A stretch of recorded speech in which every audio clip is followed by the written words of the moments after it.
a.m. Thank you all for attending the Peace Officer Standard Accountability Advisory Board hearing. Please note that this hearing is being live streamed, recorded, and transcribed. Further, please note that the microphones are auto on off. When you begin speaking, they will go live. With this, you will need to watch your crosstalk. We will now call the roll of board members. Chandler? Thank you, Chair Dudley. Good morning, members. Member Clavo. Yeah. Member Crawford. Member Doyle. Chair Dudley. Here. Member Johnson. Present. Member Lara. Present.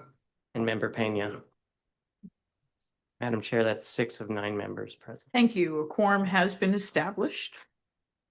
I would now like to introduce Board Counsel to my left, Christopher Beatty, and Post Assistant Executive Director Anne-Marie Delgado. This time is set aside for members of the public who wish to comment on items not on the agenda, but those within the board's jurisdiction. Public comment on matters on the agenda will be heard after each item is presented. Public comment on specific peace officer revocation cases to be heard today will be heard at the time of the hearing of each such matter. Is there anyone present in the audience or appearing remotely who would like to address the board during public comment? First, checking the audience. Seeing no one. And is there anybody remotely? And there's no one remotely either. Please be advised that the board cannot take action on items not on the agenda and may discuss those items only to the extent necessary to determine whether any matter should be made an agenda item for further meetings, to respond briefly to statements or questions posed, to request clarification, or to refer to the items to staff. Please remember that this meeting is being transcribed, so I may politely interrupt and ask you to repeat or speak slowly and clearly so your comment can be correctly captured on the transcript. As the board chair, I may ask members of the public to limit their remarks to no more than 3 minutes pursuant to existing board policy. I may conclude the public comment period if multiple speakers are voicing repetitive or similar statements and the 15-minute public comment period has expired. You will be given 5 minutes to speak and the limits will be strictly enforced. So please ensure that you complete your thoughts within the allotted time. Before I open public comment or matters not on the agenda, please note that if you wish to comment on disciplinary matters scheduled to be heard today by the board, you must wait until that matter is called to offer public comment. If you have a specific complaint about an officer that is not on today's agenda, you should file a complaint with Post or with the officer's employing agency. Staff will assist you in this regard. I would like to remind individuals making comments to discuss pending complaints or pending disciplinary actions that may later come before this board for a recommendation. If the board takes action on your complaint, you will have an opportunity to address the board at that time. Following these rules is necessary to comply with the law and to avoid compromising the board's mission. When it is your turn, you may state your name and organizations. So is there any public comment? Again, looking out to the audience and remotely. No, there is no public comment. One moment, please. Is there anyone present or appearing remotely or by phone who would like to address the board regarding the approval of the October and November meeting transcripts? When it is your turn, you may state your name and organization if you wish. Each gets 3 minutes. Anybody wants a comment on the agenda? Okay, are there any questions or comments from the board? Seeing none. If the board concludes the appropriate action would be a motion to approve the meeting transcripts from the October and November 2025 meetings. Is there such a motion? I can make a motion. Thank you. A second. Thank you. Is there any opposition? Any abstentions? At this time, I will ask, okay, so I think that then the motion passes. And at this time, Post Assistant Executive Director Anne-Marie Delgado would like to address the board and introduce the new business items. Thank you, Madam Chair, members of the board. Our first new business item is the annual selection of the board vice chair. I think many of you know the governor appoints or designates the chair of the board, which is Ms. Dudley. But the board itself is required to annually select a vice chair from amongst its members. Vice Chair Doyle has served as the board vice chair for the year of 2025. So we will now be accepting nominations for the 2026 vice chair of the Peace Officer Standards Accountability Advisory Board. Are there any nominations for vice chair? Let me speak first to let you know that I spoke to Sheriff Boyle yesterday. And the reason he's not here, and he wanted me to make this clear to all of you, was because he's going through some treatments, and the treatments are going very well, but they made it impossible for him to be here today. If it is your if you would like to re-nominate him, he is willing to accept that nomination. But again, this is open to anyone who would like to put their name in for vice chair. I renominate Sheriff Doyle. I second it. Makes sense, yeah. Okay. Okay, I second it. Thank you, Regina. okay. Are there any other nominations? And Sheriff Doyle's already said that he would accept the nomination. So Mr. Knapp, please call the roll. Thank you, Madam Chair. Member Clavo, Aye. Member Crawford, Aye. Member Dudley, Aye. Member Johnson, Aye. Member Lara, Aye. and Member Pena. Aye. Motion carries. Okay, is there anyone present or appearing remotely or by phone who would like to address the board regarding the selection of the board's vice chair? Anyone present? Seeing none. Anyone on the phone? Seeing none. No public comment then. And now back to our Assistant Executive Director. Thank you, Madam Chair. At this time, we're going to review the report regarding the data for serious misconduct investigations and disciplinary outcomes. This report is something that you've seen every meeting consistently. We are trying to provide you more data to kind of explain the voluminous numbers that are the intake numbers and try to further define where those complaints, charges, and allegations are going throughout the investigative process. So at this time, I'm going to call forward Bureau Chief Brian South, Professional Conduct Central Bureau, and also Bureau Chief Sarah Wallace, Intake and Disposition Bureau. And they will be reviewing the statistical data report and answering any questions you have. Thank you.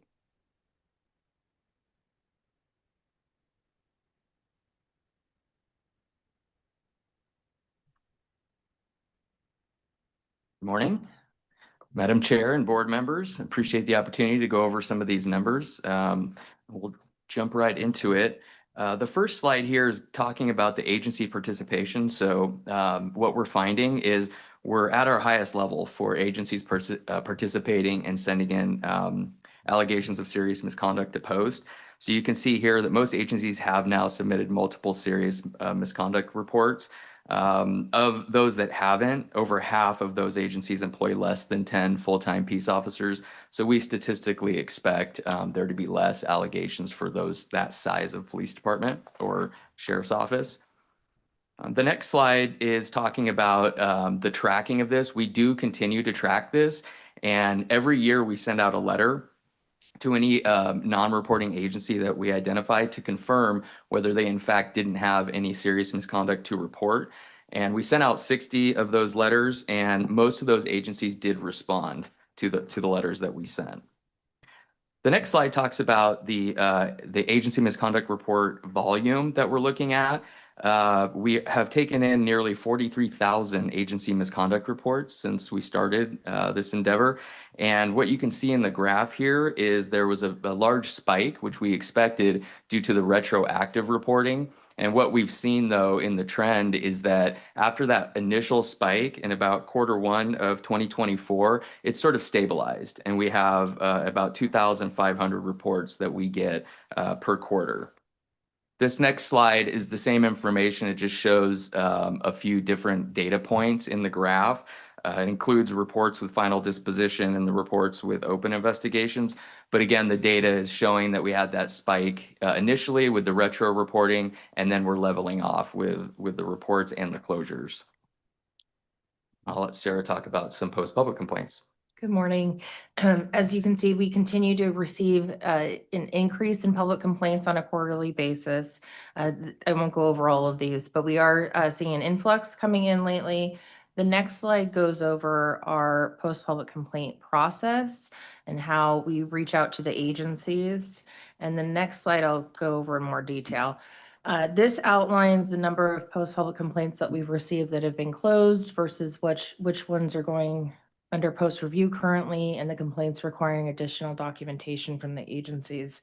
There are, in my bureau specifically, who does the intake of the post public complaints and reaches out to the agencies initially, 718 of those complaints are actually undergoing agency review right now. 241 of those complaints are within my bureau going through triage, determining whether or not they need to be closed at the IDB level because they do not meet the definition of serious misconduct or have a complaint relating to serious misconduct. 627 of those are undergoing the professional conduct review. So anything that includes an allegation of serious misconduct goes through a thorough review at our professional conduct level with our LECs and our analysts to determine whether or not those should be closed. All right, so the next slide we're talking about, did you want to say something? One thing I wanted to talk to Sarah about to highlight is the question that the board has had in the past is how long it's taking agencies to respond to us when there is a public complaint filed and we may not have an agency misconduct report already on file with Post. And Sarah and her team are working toward that end. So Sarah, do you want to talk a little bit about kind of statistically what we see? Yes, and I apologize, I was going to cover that in the later slide. That we have been looking at Mark 43, and the way our system is currently set up, it limits our functionality to be able to extract data that compares the date the public complaint was intaked versus the date the agency has responded. And so we're going through a manual process right now to do a statistical analysis on a certain data set of those closed cases to see what we can pull, and then building a process moving forward to be able to track that data manually. Based on what I've seen, just peripherally, it appears that in most cases, the agency has already reported the cases of true serious misconduct prior to the public complaints coming in. On the closure side, I ran a report and looked at each of those individual cases. And this is in a later slide.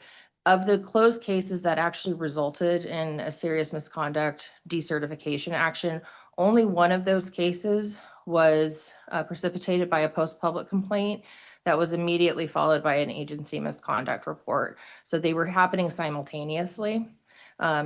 So if that helps provide a perspective, but we are trying to do a deeper dive into the data, and I hope to have more information at the next meeting. Questions from the board? Okay, thank you. Okay, the next slide is talking about what we call agency supplementals. So what happens is when an agency provides a report, maybe they've gotten an allegation, but they have not completed their investigation. They make their report within the 10 days, which is required. It comes into Sarah's bureau at intake, and it's listed as an open investigation. They will then provide a supplemental report for a whole host of different updates. Most of the updates we've gotten, which is 38,000 of these updates, generally consist of they're updating the case status. So maybe they have a finding now from their investigation, or they're uploading evidence, perhaps that we've asked for, like body worn camera or the documents, or their findings, as I mentioned. So you can see in the graph, most of the ones that we get are case status updates. And then in terms of time frame, and again, this is for reports that agencies have made to us, it's taking about an average of 255 days to get that final disposition and finding from the agency, and that does fluctuate agency to agency. But that's what we're seeing in the supplementals. In the next slide, this is talking about yes, ma'am. How are you doing, sir? Good morning. Good morning. I have a question about the reporting. Yes. Basically, we talk about, if there's a formal complaint filed through the agency, possibly one through the community. And so that's where I'm kind of seeing a disconnect. And as you mentioned, you, try to like match them as a puzzle to make sure that each one is going through. So one of the concerns is, in the liberty of the agency writing a report, what I'm finding, because I do other things, but what I'm finding is that their perspectives and view are not sometimes what the community may see as misconduct. And especially now with everything going on that we're seeing in the environment. And a lot of times it's coming down to constitutional law. Meaning, are people constitutionally being, are their constitutions being violated? Are their civil rights being violated? There are perspectives on two sides where an officer and an agency may say, well, constitutionally they have probable cause, but probable cause may not be the case. Is post looking at it in the perspective of looking at constitutional law, civil rights violations, and when we're talking about misconduct, because I am honestly seeing that on the other side, and no offense to any officers who may be on my board members or before, they're not looking at constitutional law, and I don't think, and civil rights law. And I do not believe that that's being pushed or enforced. So when does that part meet? Well, so we are an I said it independent right. review and will evaluate the agency response. So if it does come in through the community and we refer it to the agency, Sarah's bureau will work very hard with the agency to ensure that we're getting all of the documentation in their response.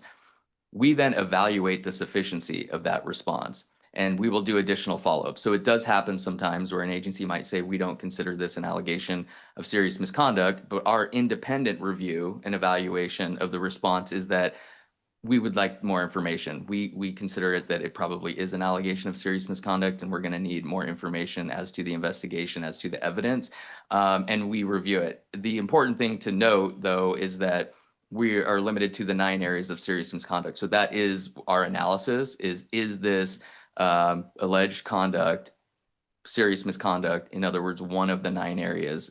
So a lot of the things you're talking about, though, would potentially fall into that, and we absolutely would do an independent review, regardless of the agency finding. And I that was my concern. Without saying one of the city, without saying one of the city, there was a large disconnect as far as how the agency responded. That I felt was my opinion. How the agency responded, I could clearly see the community saying there's civil rights violations. So I'm hoping that POSAD and constitutional violations, I'm hoping that that part is being taken seriously, and it sounds like you are taking it seriously. So thank you for your response. The next slide here is talking about, Excuse me, I'm sorry. yes, sir. It's going back to, I think, the public complaint process. So there's various ways complaints can be brought to post. Are we actually identifying the various numbers that are coming to post by way of either a citizen review board, community member? I remember seeing, I think, news media or what have you. Are we actually tracking where they're coming from? The bulk of the complaints that we've received are from individual complainants, members of the public. There are a few members of member advocacy groups, public advocacy groups that have submitted complaints, and I know who they are and we've identified them. It's been a small percentage of the number of complaints that we've received. And then again, this would speak to the manual process that we're going to need to go through. We do get a lot of complaints that are from the public that are a matter of re-reporting what's been seen in the media. Not necessarily a new complaint, but just making sure that we're aware of what's in the media. I think, I'm interested in knowing how many citizen oversight committees actually are filing complaints. Well, we will add that to the data collection. Excuse me? We will add that to the data collection Thank you. point. Thank you. So on this, is there another question? I don't know. Let me check. Okay. Anybody else have any other questions or comments? So Board Member Johnson, to speak to that, so anything that's not a law enforcement agency would get categorized as a public complaint. So sometimes we'll get complaints directly from an agency, like the Department of Justice, non-law enforcement side of DOJ. That would also get categorized as a public complaint. So if it's not coming directly from a traditional law enforcement agency, it falls into that bucket. And then there's also, we will at times get information from DAs, right? That may submit something to us or have entered into a plea deal with an officer regarding something that occurred that was a criminal complaint. That would probably get entered as a public complaint, depending on the DA, whether or not they're within our Mark 43 system. So there's just things, you know, categorically that fall under public complaints that are probably not the traditional, what we would say citizens, you know, either individual citizen or an oversight board. But I do know that we've had oversight boards that have reached out to us that have asked for us to help them with their board members to understand how they can participate, if you will, in filing complaints with Post, and whether or not they'd be seen as a separate entity from the law enforcement agency that they're providing oversight to. So that is something that is, and we've engaged in conversations. That's good, Yeah. because that's the same question that came to me. Yes. Citizen oversight members asking, how does the process work? Right. So Yeah. that's why I thought that we should actually start, taking data on that. Mr. Johnson, are you also suggesting that Post consider doing some training for those boards? I would definitely suggest that, That's what I because heard. they're totally unaware that they can. Yeah, that's what I thought I heard in your question. So perhaps that's something Post can reach out to the various boards and let them know that we are available for training. At San Diego, their oversight board, which is just kind of, I think, starting to formulate and come together and trying to get their bearings, has reached out to us and asked for some guidance in terms of how our process works, how they can engage with us. So we've had, as I mentioned, boards reach out to us. I think Bureau Chief Brian South has some comments on that regard as well. I was just going to mention that we had members of the Department of Public Police Accountability in San Francisco attend one of our workshops that we put on in San Francisco. So we have seen, some of those folks in our trainings. And one of the goals for this year is, creating some training that would be specific to community members. So maybe not even just civilian oversight boards, but just, community members, just to have more of an understanding of the process, not only the public complaint process, but just SB2, generally. So that's on the docket for this year. And I would confirm that because I was at a film festival, and one of the films centered around police violence. And 90%, if not 95% of the attendees didn't even know anything about the decertification process and how it works. So, yeah.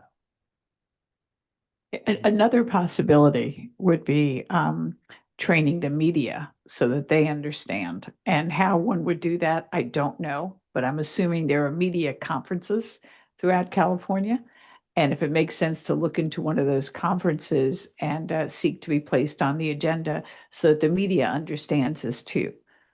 I think we're very proud of the work we're doing. It's important to get that information out there for that reason, but for the bigger reason, if the media sees something that they want to report, that they should understand what the process is and how to go about that.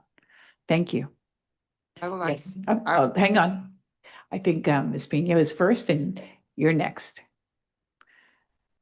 Is a public complaint the category, is that the correct category where anything that's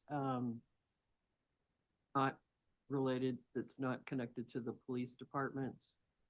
that the correct category for these complaints, or should there be some other non-police agencies, but not what you would traditionally? That's an interesting question, and I think we could potentially explore that. I think public complaint has been categorically used to include anything that it does not come directly from a law enforcement agency. The bulk of which have truly been public complainants that have submitted complaints. We do receive a lot of anonymous complaints. I think if perhaps while we're doing this data analysis and looking at this and we find that perhaps there needs to be additional categories added, we can bring that back to the board for consideration. Yeah, because it would be interesting to see, since SB2, has the number grown that has come from,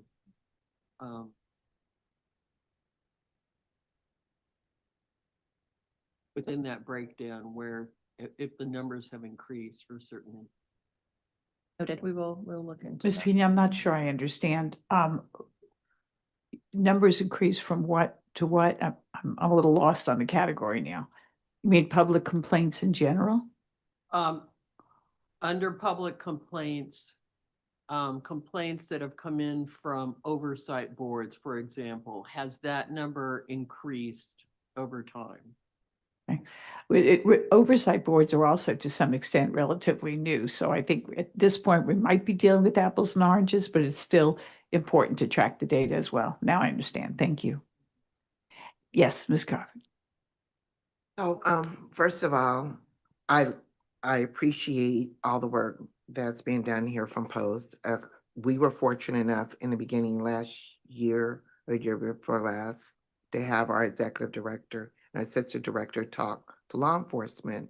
And through that, in my conversation, my annual meeting with law enforcement, they talk about SB2 and enforcing it through the participation. I guess I would like to see, and not exactly because they're both busy, but where they do go out to maybe San Diego or Sacramento and have that one-on-one room interaction with SB2, starting one with law enforcement, because they clearly don't understand it. Some agencies, not Ventura County, some agencies, and should tickle it down to the community is what I would like to see. Oversight committees, I kind of somewhat agree with you. It's kind of apple and oranges because I don't know the authority level, but a lot of oversight committees believe they have certain authority level, which is not true. And so I would like to add to that distinction of it so that it's clear to people as we move forward with SB2. So again, I'd like to thank both of them for coming. We enjoyed it. We're looking forward again, but in Ventura County. But those are some of the measurement steps that we seen that worked for us in Ventura County. And I have to do a bragging point. We're considered in California, the safest county. So. Thank you. That's because you're adjacent to Santa Barbara, but that's okay. Yes, Mr. Johnson. Hopefully it's my last. But the agencies that are not reporting, have we identified, well, I'm sure you know, but can we have an identification of those particular agencies in the number of employees that they have or officers that they include? Because I know the bulk of them are less than 10. But there's other agencies that I'm sure has more employees than 10 that hasn't begun to report. Yeah, so we do have that. I can go, there's about 15 that we sent the 60 letters out. There were about 15 that we haven't heard back from. And I'll give you just sort of a sampling. Most of them are what you're talking about, the smaller agencies like Bear Valley, 4 officers, Ferndale Police Department, 4 officers, Stallion Springs, 3 officers, things like that. There are some larger agencies. That's a little bit more difficult. We look at sort of a statistical analysis on our best guess as to how many peace officers an agency has and how many agency misconduct reports we would expect from an agency that size. But we don't really know exactly what allegations they're getting directly, right? So that's a little bit more tricky. There are some larger agencies involved in that. We do additional proactive follow-up. Some of those agencies on that list, we are in constant contact with, and we are getting misconduct reports. The ones that are zero, though, are those smaller agencies with just, a handful of officers typically. Are those smaller agencies receiving post funds in terms of training and backup? Yeah, I think they are post-participating, yes. So maybe that's something to think about. There's nothing in the law that tells us what to follow through on too, but they do depend upon us to some extent, and we're dependent upon them for these referrals. So, Right. And a lot of it is just confirming, an agency may respond and confirm that in fact, we have 3 officers and we just didn't get any complaints. Exactly. And so, but we're trying to continue to drill down on that. that doesn't seem like a big ask. One comment, I just want to close the loop on the oversight agency thing. So in the law currently, 13510.9, and it's A3, thank you to help from my lab partners in the audience. It does require that any findings of an oversight agency are submitted to post. Interestingly enough, the law actually specifies those findings should come through the law enforcement agency. Even though it's an oversight body's findings, so San Francisco, oversight body, San Diego, et cetera, there's several, that the agency themselves is supposed to submit the oversight body's findings to post if it's serious misconduct. Some of the communication that we've had from these oversight boards is they feel strongly that those findings are not being submitted to post. And their questions are, can we then take it upon ourselves to submit those findings? And the answer is yes. Going back, Ms. Benya, your comment about, are those considered public complaints?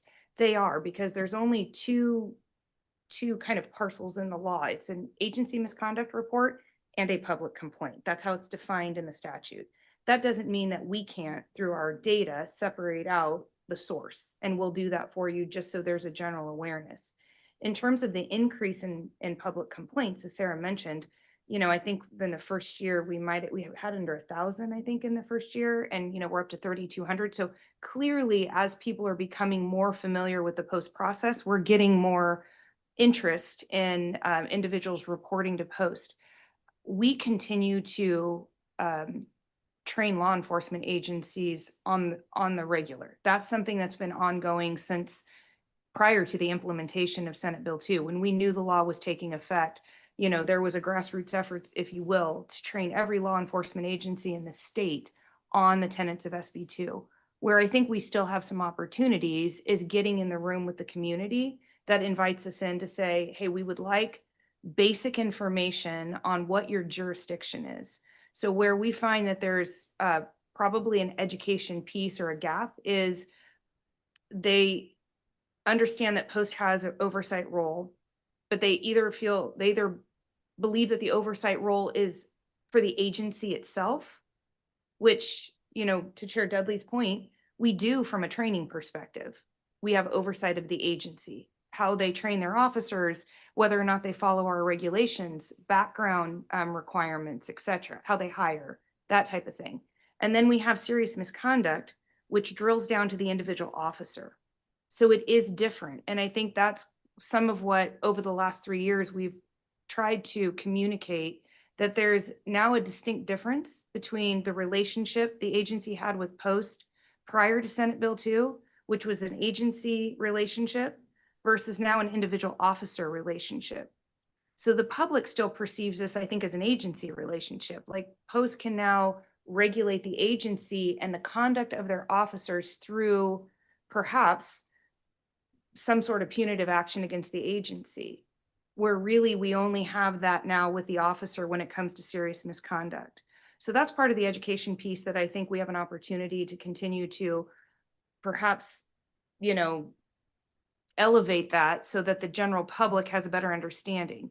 And then again, what constitutional violations would fall under one of the 9 acts of serious misconduct? What comes to mind? Civil rights violations, excessive use of force, perhaps biased conduct. There's certain things that I think rise to that level typically when we see civil rights violations.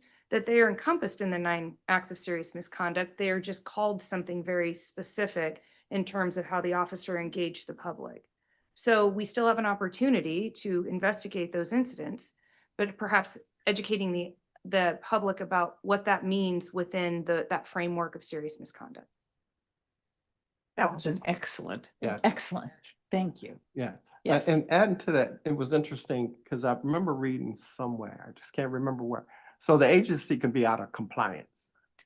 And so it came to me, well, if they're out of compliance, what is basically the punishment? Or in addition to that, right? If we got an agency that has 3 or 4 employees and we've sent notice to them and they respond that we just don't have any incidents, okay, that's understandable. But the agencies that may not respond, what's their time frame of being required to respond, as well as for those that has more than 10 employees? There's got to be a time limit set on them to respond. And then if they don't respond, they're out of compliance. Then out of compliance brings whatever the accountability is. And that is exactly where we are today. Board Member Johnson, is the fact that we've now done the outreach and we've now given you an opportunity to respond. So this is no longer a case of we just didn't know, or as you stated, we have no reports because we have 5 officers. That's fine. That's understandable. But no response is unacceptable. So what do we do about that? And that's where we, in March, are working with our commission to understand what's the next step, because according to the legislation, and Chair Dudley pointed this out, there's no recourse right now. It's just essentially they didn't comply. They probably don't want to go on notice publicly that they didn't comply. And we're talking about some of that here today. And there's a distinction between had no reports and okay reporting that we've had no reports because of the minimal number of officers versus not responding. And so we will be addressing that with the commission in March. So I'm glad you brought that up. Thank you. And Ms. Johnson, when you were talking about non-compliance, so again, going with the same model that was just explained, if the agency is out of compliance, let's say they're not getting psychological exams for their law enforcement officers, and they're moving into the position of law enforcement officers, there is recourse for post in terms of something like that, non-compliance. What's unique about this is that we don't have that specific recourse.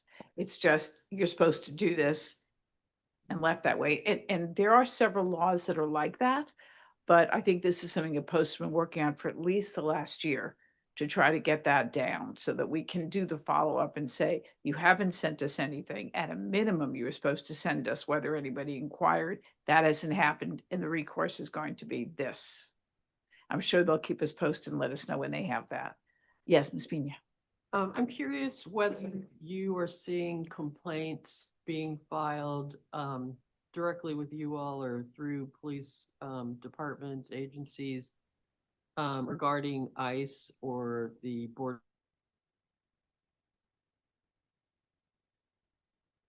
Patrol, and I would not have data to be able to answer that at this point. You know, if anyone's. I'm not aware of any complaints that we've received at all at the public complaint level, so, but I can't promise that we haven't received any, so. Clearly, we have no power over ICE. Absolutely. This agency has no power over ICE. Unless, but at times when, it's unclear who it is that's doing, making the arrest or doing the inquiry, or if there's local police nearby that's involved, someone could become confused about who Sure. exactly it is Yeah. that they should file something against, so. yeah, I am not aware of any complaints that we've received, but I'll talk to my staff, but I'm not aware of anything and have no data to support that. Go ahead. I think, as Chair Dudley said, we would refer that to the federal agency. But I have not received any inquiries in that regard. I don't believe our executive director has either. Looking at Manny, no. So, yeah, I don't think that's come to us at this point. But I understand what you're saying, Ms. Peter. So if a law enforcement officer was standing by while an ICE agent was beating somebody up with a club, did that law enforcement officer have a duty to intervene? And if not, then should that be a report that comes to post in terms of misconduct? So now I understand the complexity of your question, but apparently no specific things with allegations about post behavior, excuse me, ICE behavior. Thank you. Anything else? Yes, Yes, Mr. Johnson. no, that leads to the question, if an officer is decertified, can he go get a job as an ICE agent? Absolutely. A law enforcement officer is decertified by the state, by our agency. Right. Can still be hired by another agency, not in California, if they choose to hire somebody who's been decertified in California.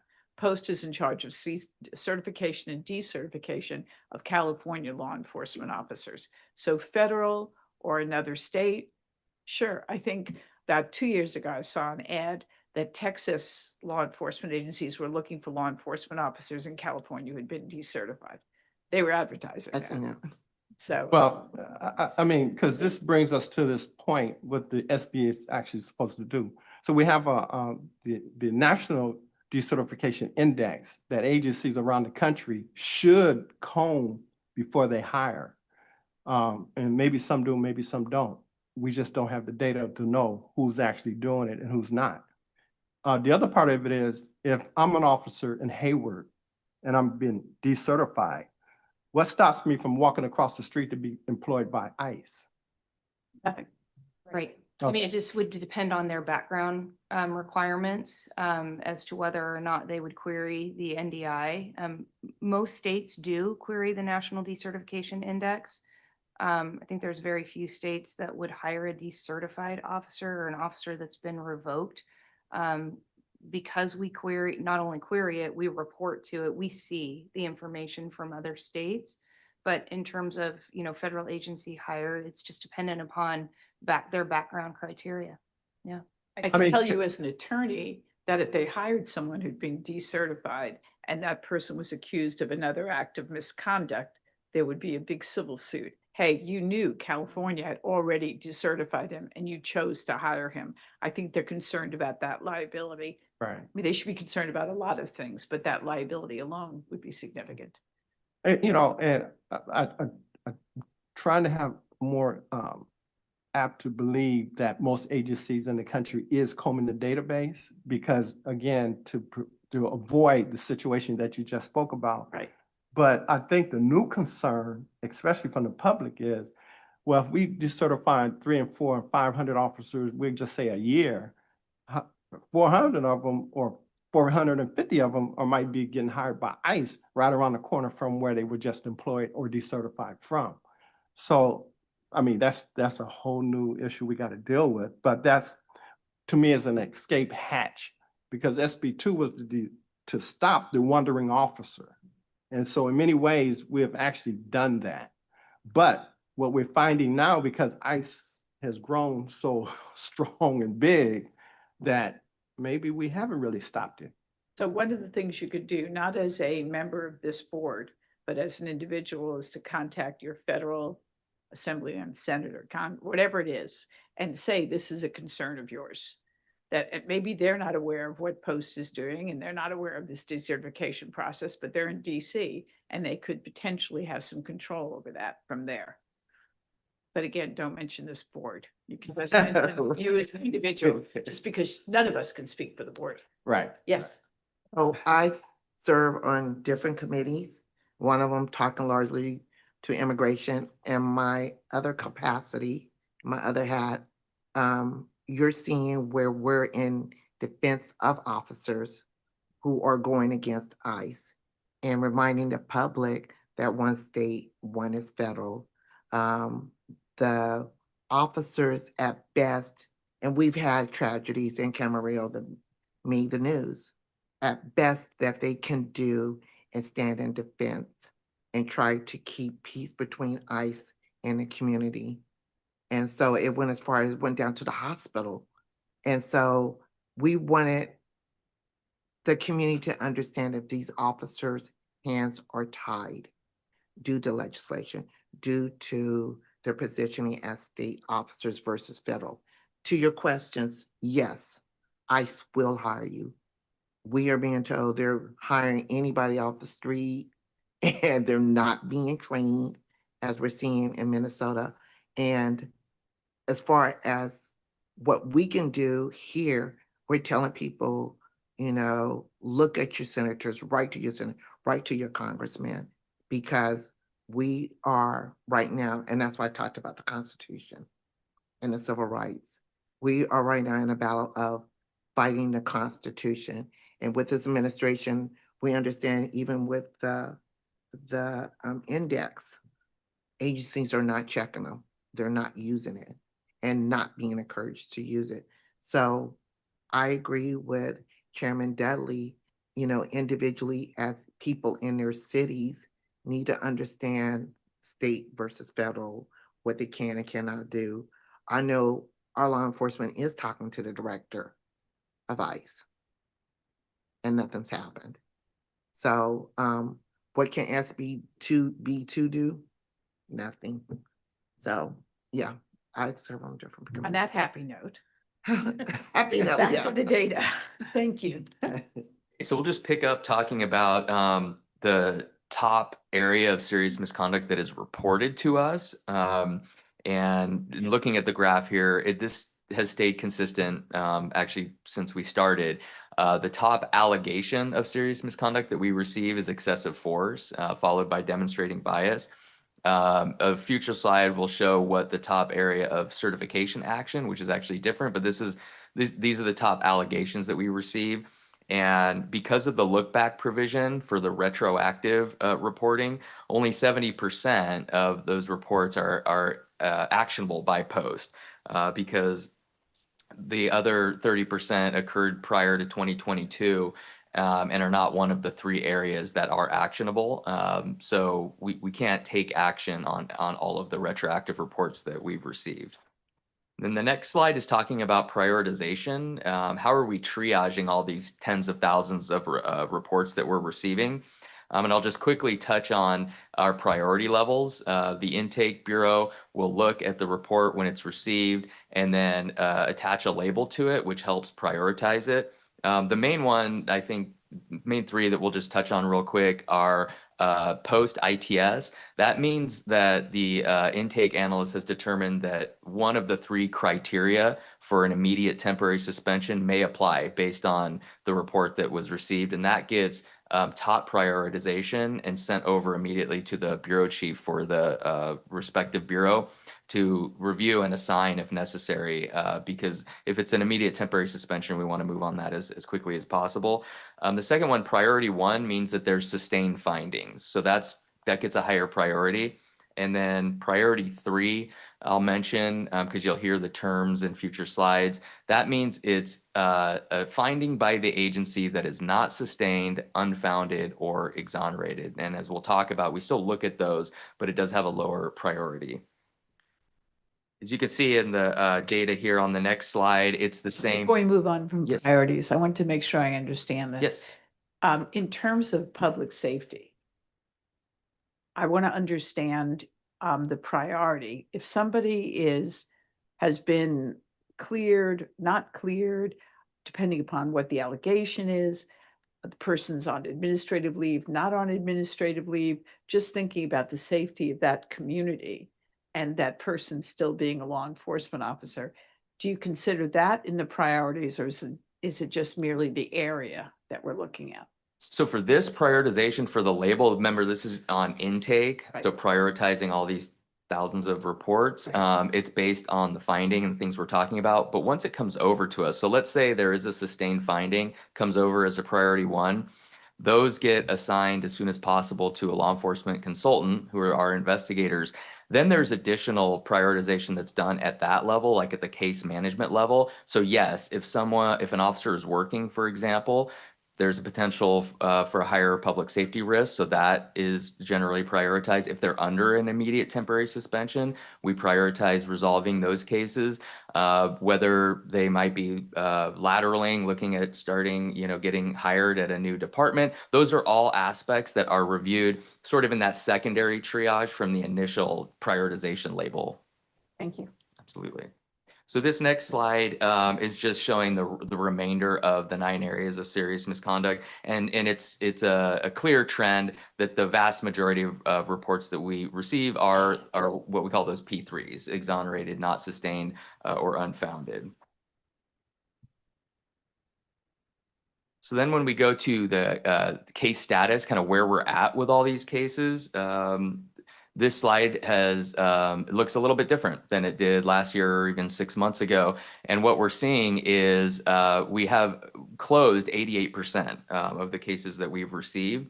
So we've really had an increase in efficiency of getting through these cases. So we're at about 9% that are open cases. So they're open with post, as we call it. So we have a finding by the agency, and now it's being investigated by post. And then the remainder there, inactive cases, we also call those open with agency. 3%, that just means that we've gotten an open report from the agency. We don't have a finding yet, so the ball's still in their court. So we're waiting for them to provide a finding, in which case it will flip over to open with post, and then we'll investigate from there. Oh, so that's interesting. Closed cases now is at 30,000, or almost 31,000, correct? Cases, yes. All right, so. We've received over 40,000 reports. Right, I remember when we first started, it was like 32, and I was like blown away, because it looked like it was gonna just take another 30 years to get through that process. But the majority of those cases, if I remember right, were before 2021, or before SB2 came into existence.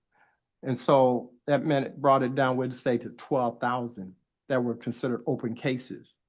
And so in the last year, I guess, or two, if I remember correctly, we were really working with about 12 to 15,000 cases. And now it appears we only have almost 3,300 cases we're working with that is considered valid cases going forward. So are we saying all the cases that occurred prior to SB2 has been worked through? That's what I'm not clear on. We still have some pending retro cases, and I think you're talking about the retro cases. So at one time, our retro cases, and I was looking for the stat, maybe Brian, do you have it? Well, the next slide actually talks about Okay. our backlog. Okay. Yeah, and I think that's maybe where you're going with that. To Anne Marie's point with the retro, we did, and you saw in an earlier graph, we did have that big spike, right? A lot of cases that came in, and we were backlogged with going through those cases. What we did, and we reported this last time, but if we go to the next slide, you can see how we address that backlog. And we did an abbreviated review process. So to your point about why we have less open cases now, is we identified that somewhere in the neighborhood of 95% of that big number are not sustained, unfounded, or exonerated by the agency. And we were not finding over the first 2 years any examples of those cases where an agency has done a thorough investigation, exonerated the officer, but we've determined there's clear and convincing evidence of serious misconduct. And we wanted to be able to reallocate our resources to the most significant cases, which are the sustained cases. So we did engage in an abbreviated review process. And as you can see in the numbers, that's why we were able to clear through the backlog. And what we're doing now is sort of an audit process. So while the review, we reviewed them, but it was more of an abbreviated review. Now we're auditing and actually have been auditing for the last couple of months to make sure the more high risk cases were looked at as a secondary review, just to make sure nothing fell through the cracks. And now we're able to, because we're able to clear that backlog, and now this number, as you pointed out, is a smaller, more manageable number, we're able to reallocate our analytical staff particularly to go back to that full review. So as of this month, February 1st, we're going back to that full review, but now we just have a much more manageable number of cases to do so. It was 42% of the intake was retro. So that's a huge proportion. So that does speak to volume. And there are still some retro cases that we're finalizing. Again, the bulk of them that we received at the very beginning, remember, because we could only take action on the 3, whether it was use of deadly force that resulted in SBI or death, sexual assault or dishonesty. But yet we collected reports on all of the 9 for every agency that had to submit retroactive reports. So there was a huge repository of information that post couldn't act on because of the way the statute was written. We were limited to the 3. And so that speaks to that volume that was closed, non-actionable. Thank you. Thank you. Okay, now we'll talk about timeframes on our closed cases. So as you can see here, this shows the average days that the cases were open and what the longest duration was. On average, cases are closed within 255 days. One thing I'll point out when you see some of the outliers there on the longer timeframes is that we do toll cases. So if there's an ongoing criminal investigation or criminal prosecution, we toll those. In other words, we press pause on them and we'll wait until those processes are complete. Sometimes we may toll for an appeal process as well that's going on at the agency disciplinary level. So that can sort of be part of some of these longer case aging. One thing I will point out though is it doesn't affect our 3-year timeframe of statutory, statute of limitations. We have 3 years from when we receive the agency findings to come up with our findings. So when we're tolling, it presses pause on that and it doesn't affect the 3-year timeframe. And to date, we have resolved cases that have been within our 3-year statutory timeframe. So we haven't gone over our timeframe at this point. This next slide talks about sort of our closure reasons why we've closed a case. And what you can see here is 2% of the cases we've received have resulted in disciplinary action by post. The rest have been closed with no further action. And just for context, as I mentioned before, the majority of the cases that we have are those what we call P3s, the unfounded, exonerated, not sustained. So it's about 5% are the sustained cases, which are the most likely to potentially result in some sort of certification action. And then the next slide drills down a little bit on when we decide determine we're not going to take action.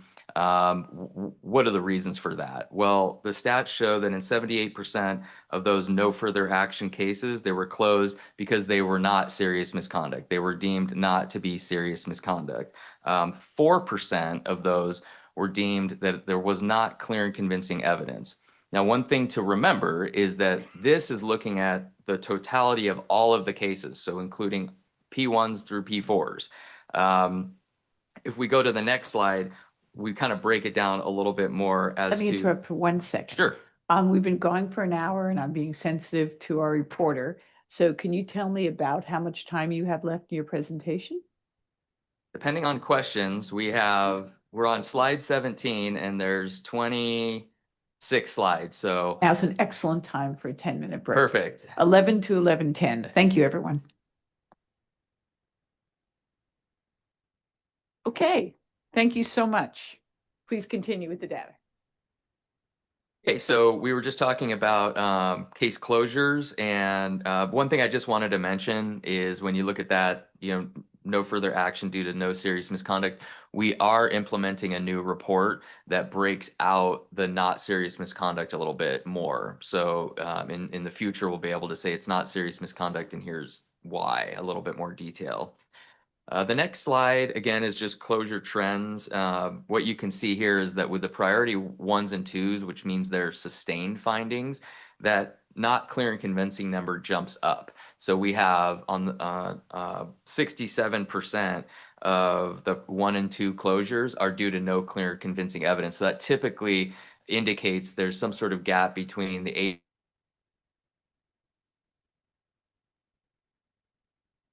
agency may have had a preponderance, significantly higher evidentiary threshold. Just next slide is an overview of the case closure trends for public complaints.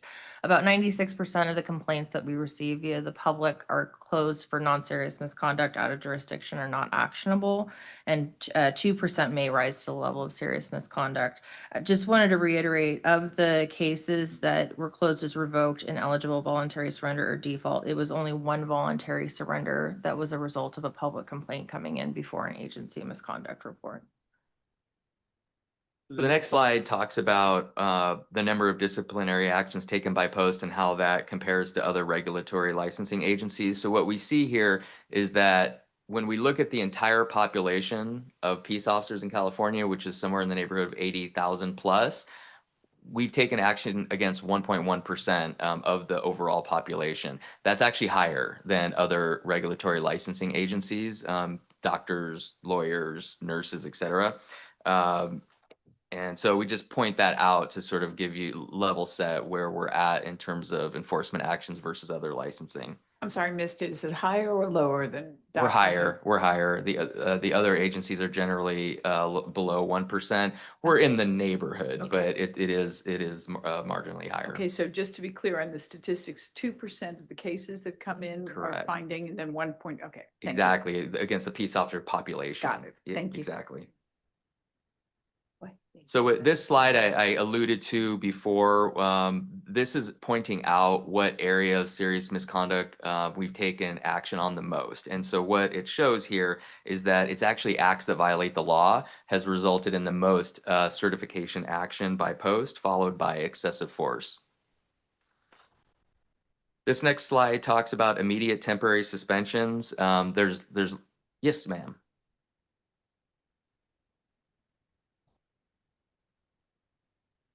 A high number of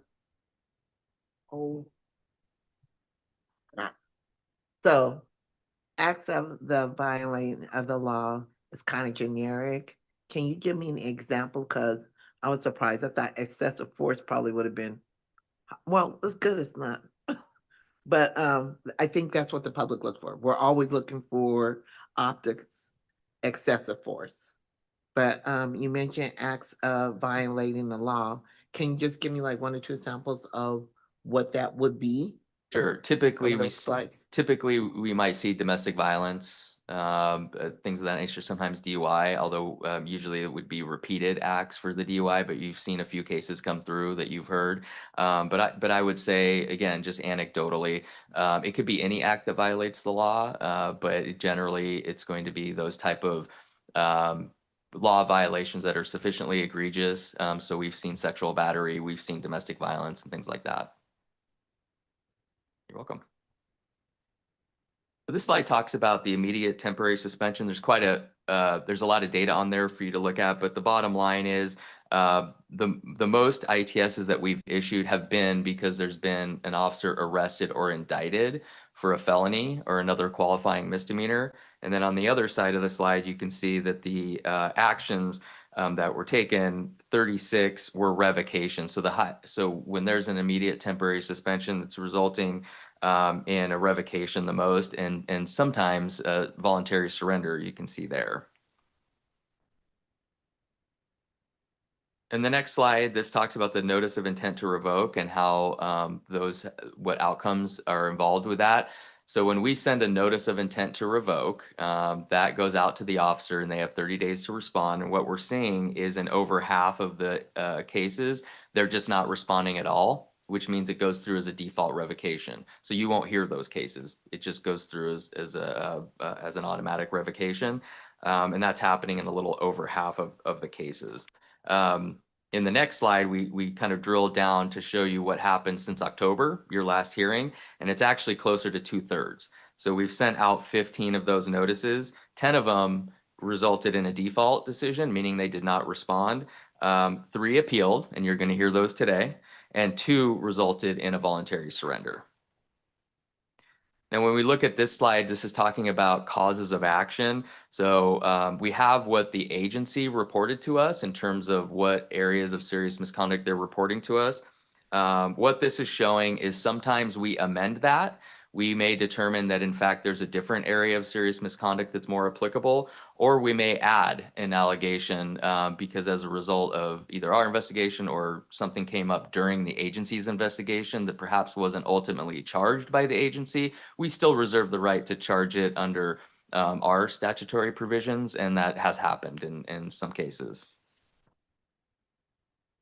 And this slide is showing the difference between what's occurred with outcomes at the board versus the commission. So what you can see on the left there, this board here has made a decision in 19 cases to voted for revocation, 2 stipulated settlements, 1 suspension, and none a recommendation for no action.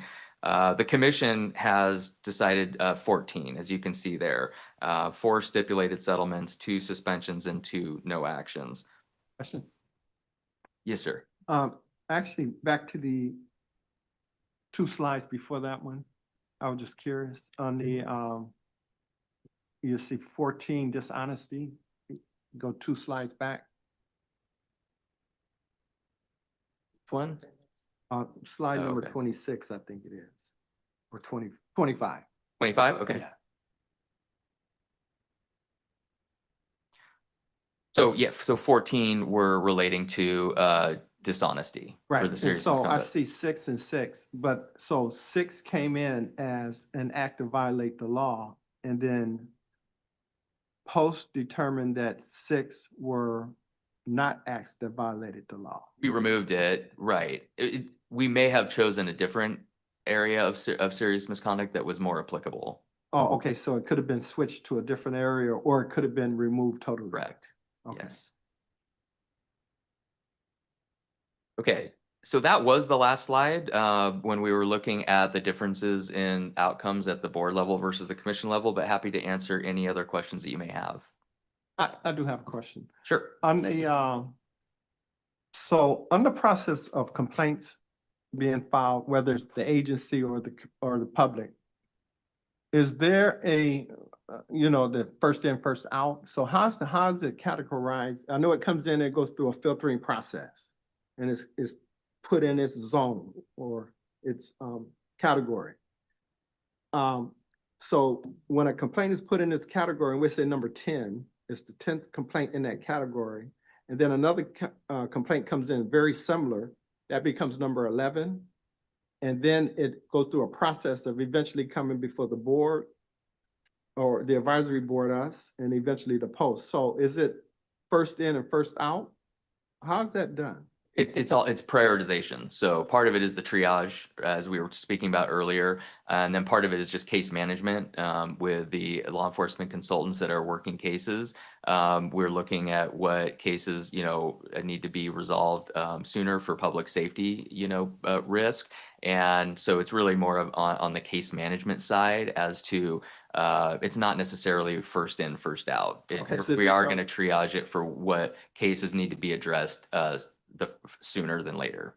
So a case could come in today and it can have such a high priority, it could be the case that we'll do tomorrow. Correct.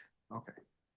Well, as a matter of fact, if I may, Board Member Johnson, cases that result in immediate temporary suspension are supposed to take priority in terms of final resolution. So the statute actually says that we are supposed to prioritize the cases that result in immediate temporary suspension. Those cases arguably should be the cases that have the highest public risk. But that depends on when the internal affairs investigation is done, because for the most part, we're issuing an ITS, an immediate temporary suspension, sometimes just at the complaint level. We don't have an internal affairs investigation from the agency yet. So we do have to wait for that to come in. Any other questions or comments from the board?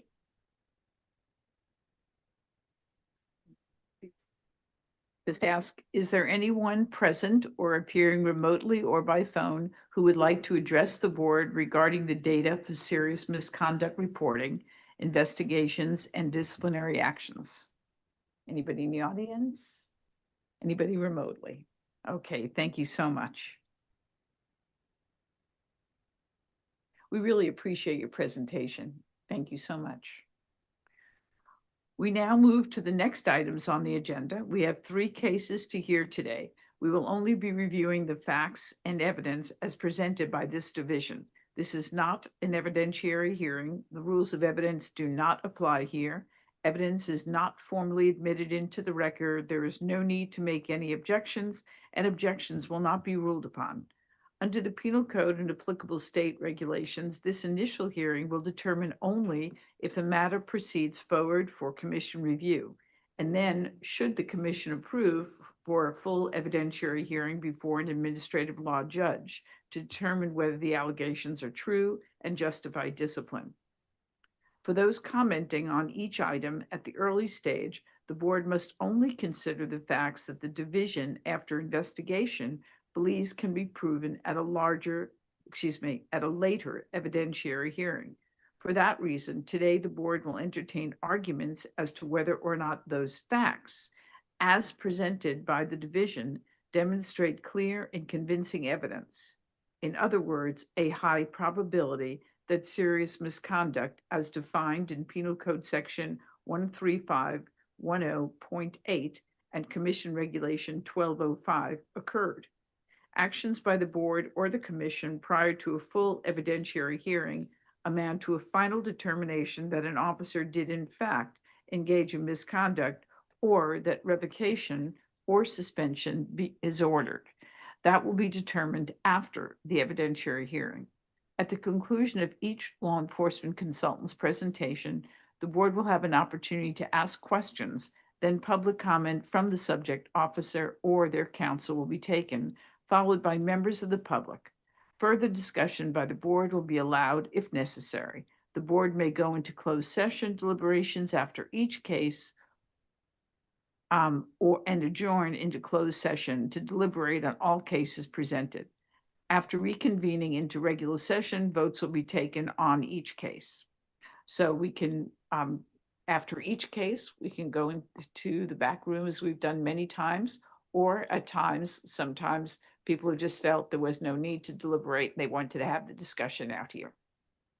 Okay, so let's start. At this time, I will now call upon the Bureau Chief, Robert Tripp, formerly of the Professional Conduct Central Bureau, and Brian Hoffman, Attorney for Legal Affairs Bureau, to provide a report on case post 231-6280, Kaman A. Kevin Thackman, T-H-A-K-H-A-M, who at the time of the events at issue in this case was and still is employed with the Fresno Police Department. All right. Good morning, Madam Chair and members of the board. My name is Robert Tripp. As was mentioned, I am a bureau chief and law enforcement consultant previously assigned to the Professional Conduct Central Bureau in the Peace Officer Standards Accountability Division. With me today is Brian Hoffman, an attorney in our Legal Affairs Bureau. I'm here today to present post case 2316280 involving Kamawan Kevin Tockham of the Fresno Police Department. Next slide, please. It is the division's determination that clear and convincing evidence exists to demonstrate that Kamawan Kevin Tockham committed acts of serious misconduct as set forth in Penal Code 13510.8 on August 10th and August 11th, 2023. Specifically, the division determined that Officer Tockham committed the following acts of serious misconduct, dishonesty, and acts that violate the law. He committed these acts when he placed 3 anonymous calls to the Fresno Police Department reporting an ongoing violent disturbance at the residence of a former romantic partner. He knew no such incident was happening and made the reports to prompt an emergency response. In this presentation, I'll present a brief outline of the division's findings of investigation in this matter. My plan is first to provide some background on the respondent and then a timeline of key events to guide you through the incidents. I will then play excerpts from the calls to identify some of the respondent's false statements, followed by body-worn camera video from responding officers to illustrate victim impact. Finally, I'll provide an analysis supporting the division's determination that the respondent's actions constituted serious misconduct. And so to begin, the respondent's background. Next slide.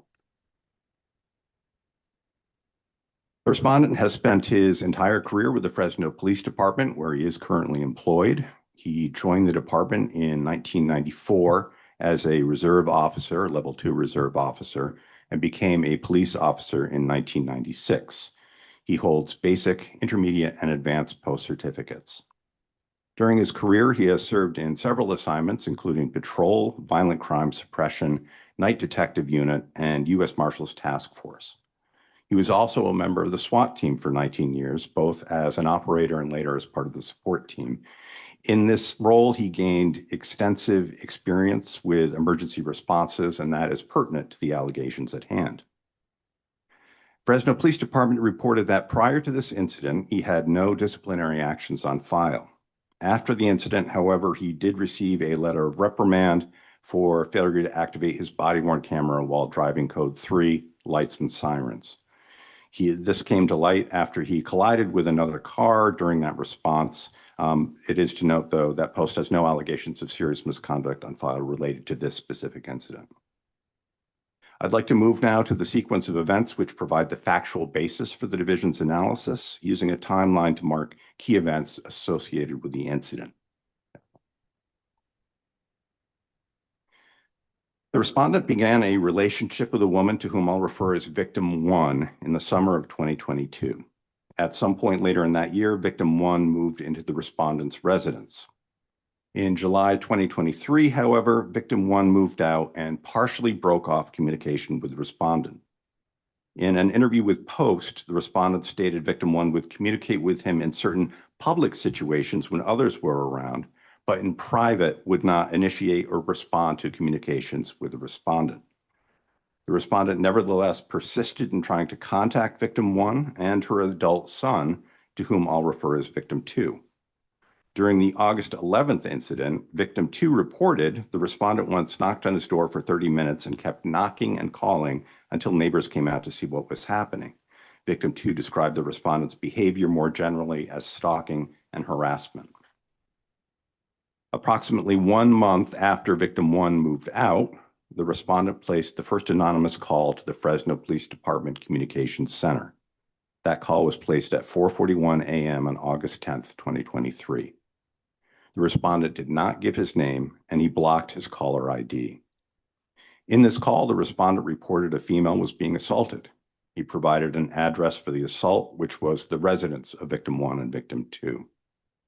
The police dispatcher designated this call as Priority 0 and noted in the dispatch log this was an emergency, presumed life-threatening situation. Now, for context, Fresno dispatchers prioritize calls using a numbering system. Priority 0 are the highest priority calls involving threats to life. Priority 1 calls are also urgent, but not necessarily involving a threat to life. And Priority 2 and Priority 3 calls are non-urgent situations, such as welfare checks and historical property crimes. The event log noted at least one officer did in fact proceed to the scene, code 3, lights and sirens, and other officers did respond. On scene, officers conducted an investigation, determined there was no disturbance, and departed. At 10:08 p.m. on the following evening, approximately 41 hours after the first call, the respondent again called the Fresno Police Department Communications Center to report an in-progress disturbance. And again, he blocked his number and declined to give his name. After giving that report, 15 minutes later at 10:26 p.m., he called the communications center a third time and provided additional details about the violent disturbance. The Fresno dispatcher designated the incident as Priority 1, urgent, non-life-threatening property crime in progress. And units again responded and determined there was no disturbance. During this response, the victims shared their suspicion that the respondent placed the calls, which led to his identification as the anonymous caller. Next slide. So I've already given a brief summary of the calls themselves. The combined duration of the calls is nearly 10 minutes. So to keep things moving along, I'll play excerpts, starting with excerpts from call 1. I do note that personal information regarding the victims has been redacted, accounting for some short gaps on the recordings. If you'll advance the slide, that will start the excerpts. Call 1, call on Thursday, August 10th, 2023, 4:41 and 25 seconds a.m. Fresno Police Department. Yeah, I want to report I mean, there's screaming and yelling at this apartment. I want to get involved. This female is screaming, help me, and there's a lot of banging noise going on. And I know there's a lot of traffic in and out.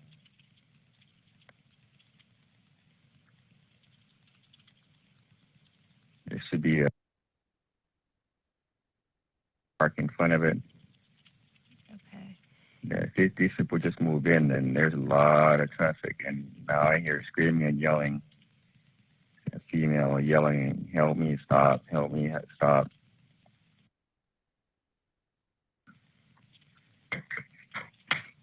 Yeah. Okay. There's a lot of screaming going on in there. Okay.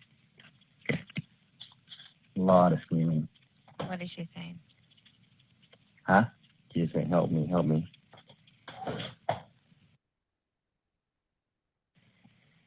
Okay, and what's a good phone number for you? I'm not gonna give my phone number. I don't want to involve him. I don't. This is, yeah, because like I said, this is a shady character is gonna come back to me.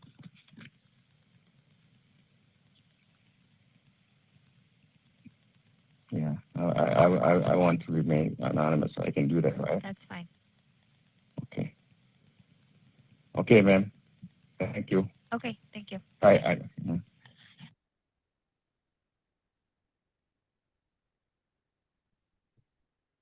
The salient points in the first call are as follows. There is some kind of an ongoing violent disturbance involving a female who is screaming for help.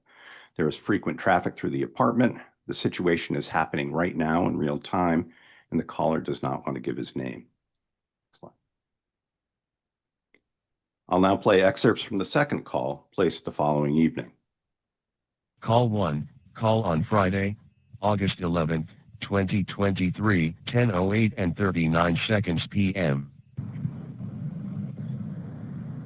Fresno Police Department.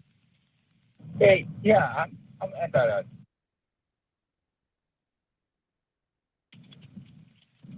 And I hear a lot of screaming and yelling to that apartment. Okay. And then do you have any visual at all? No, not Okay. at all. I just hear a lot of screaming and yelling. Now, just to confirm, is it males, females that are screaming? It's a female. Okay. Can you make out what she's saying? Yeah, she says something like stop. Okay. Do you hear anybody else? No, it just Okay. stop, stop, stop. Okay. Are you still hearing it now? Well, I heard it like a minute ago. Okay. And have you heard it again? I'm listening. Yeah, I just heard it again. Okay. Stop.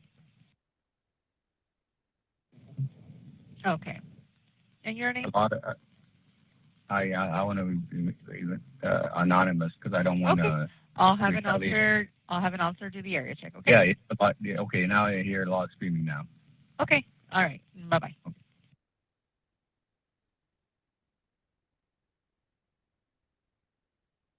The key points of this call are similar to the first. A female is screaming stop. The situation is happening in real time. Additionally, the dispatcher does confirm that units will respond. Next slide. I'll now play an excerpt from the final call placed just 15 minutes after the previous call. This excerpt begins 26 seconds into the conversation. Now it's a male and female screaming, yelling, just throwing things around. Do you see them outside? No, they inside. These people are just nonstop. The same thing happened last night.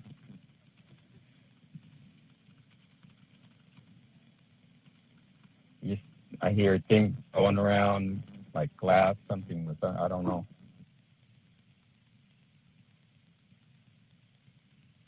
But it is bad. Alrighty, I do have that call and I'll go ahead and update. That way my officers are aware, okay?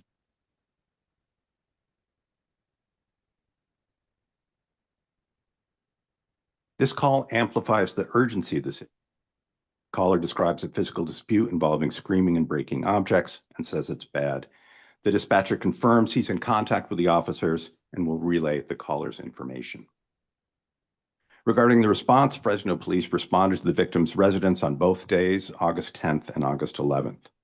On August 10th, officers arrived on scene at 4:52 a.m., interviewed victim 1 and victim 2, determined there was no disturbance or assault, and departed within 15 minutes.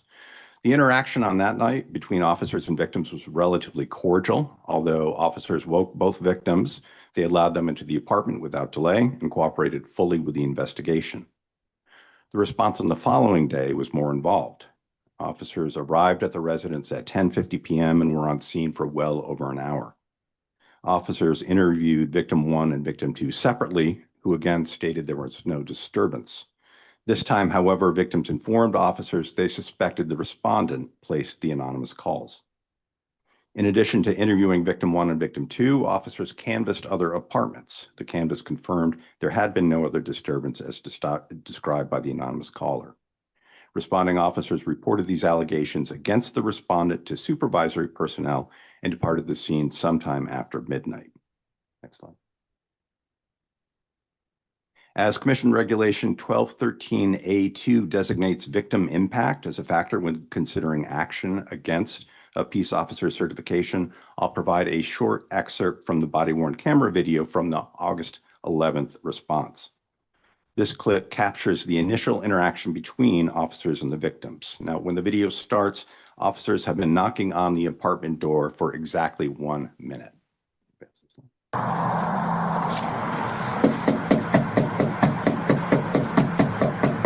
Fresno Police Department.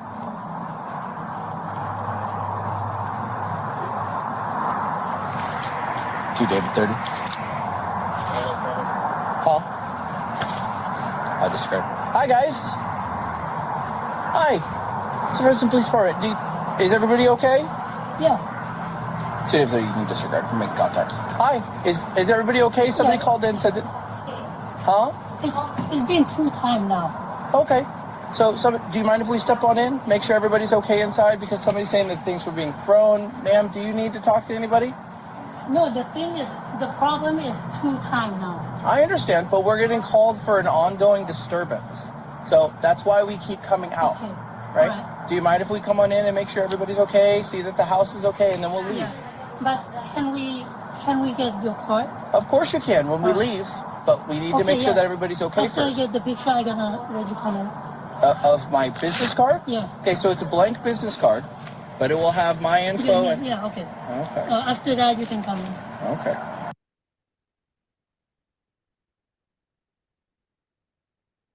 This was not the same cordial interaction that I described regarding the first encounter. As you've seen, the video shows victim 2 did not immediately allow officers into the apartment, but first insisted on receiving some sort of identification, despite the fact that the officers were in full uniform. The reason for the victim's guarded demeanor was that he simply did not trust the police after they'd showed up on his door a second time, ostensibly for no reason. Later, after the officers had rebuilt rapport, victim 2 said he thought, quote, "Maybe you guys were friends and trying to harass us," unquote. As I mentioned, responding officers communicated the victim's suspicions to supervisors. The department reviewed the 3 anonymous calls, recognized the respondent's voice, and subsequently initiated an internal affairs investigation. Internal Affairs interviewed the respondent on October 10th, 2023. In that interview and in an interview with Post conducted on November 6, 2025, he admitted he made the 3 anonymous calls to the Fresno Police Communications Center. He stated he was at his own residence when he made the calls and that he fabricated the situation he described to the dispatcher. He stated he made these calls with the hope that victim 1 would reach out to him. He thought that if he created a problem for victim 1 with law enforcement, victim 1 might seek his advice since he too was a law enforcement officer. In both his IA interview and his Post interview, the respondent accepted responsibility for his actions and stated he was not thinking rationally when he placed the call. Following the conclusion of the Internal Affairs investigation, Fresno Police Department sustained 5 allegations against the respondent, including integrity and violating any misdemeanor statute. He was initially proposed for dismissal, but following his Skelly hearing, he received a 160-hour suspension, demotion from his corporal assignment, and a lifetime last chance agreement. Regarding the dishonesty allegation, and I have the code of I have the text of the penal code and commission regulation on the screen. The facts of the respondent's conduct are not in dispute. The respondent admitted he placed the 3 anonymous calls. In those calls, he described an ongoing violent disturbance or assault. He knew there was no ongoing violence taking place, and the situation he described was fabricated. His false statements were material to report, and indeed his false statements constituted nearly everything that he said to the dispatchers. The respondent made these false statements deliberately with the intent to deceive the dispatcher and the responding officers into believing an emergency was in progress when he knew there was no emergency. These points address the key elements of California Penal Code 13510.8B1 and Commission Regulation 1205A1. Therefore, the division has determined clear and convincing evidence demonstrates the respondent engaged in the serious misconduct of dishonesty. Next slide. Regarding acts that violate the law, and again, I have the text of the penal code and commission regulation on the screen.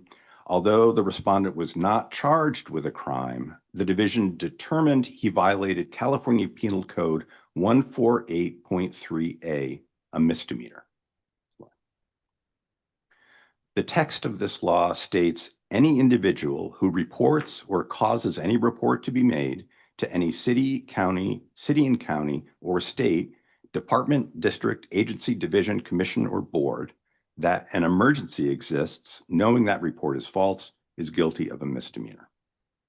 Emergency is further defined by Penal Code 148.3C as any condition that results in or could result in the response of a public official in an authorized emergency vehicle, among other circumstances. Next slide. And again, the facts of the situation are not in dispute. The respondent reported a situation on 3 occasions to a city agency, namely the Fresno Police Department. Those facts described an ongoing violent disturbance involving a man and a woman in which a woman was screaming, "Help me," and "Stop." He knew those reports to be false. He knew how the Fresno Police Department prioritized calls for service and actually had personal experience with so-called Priority 0 and Priority 1 emergency calls. Based on that knowledge and experience, he believed the call would be prioritized as an emergency, necessitating a response by Fresno police officers in authorized emergency vehicles, that is, in their patrol cars. These points address the key elements of California Penal Code 148.3. The division therefore determined the clear and convincing evidence established that the respondent committed the acts that violated the law on 3 occasions in contravention of Penal Code 13510.8B6 and Commission Regulation 1205A6. The facts I've just recited support the division's finding that Officer Tockham was involved in serious misconduct, specifically dishonesty and acts that violate the law. For the purposes of the division's analysis, clear and convincing evidence means evidence of a charge is clear and convincing so long as there is a high probability that the charge is true. The evidence need not establish a fact beyond a reasonable doubt. The division recommends the Peace Officer Standards Accountability Advisory Board consider action against Officer Tockham's post-certification. The division's recommendation is based on the following, which applies both to the dishonesty allegation and the acts that violate the law allegation, as the same fact pattern applies to both.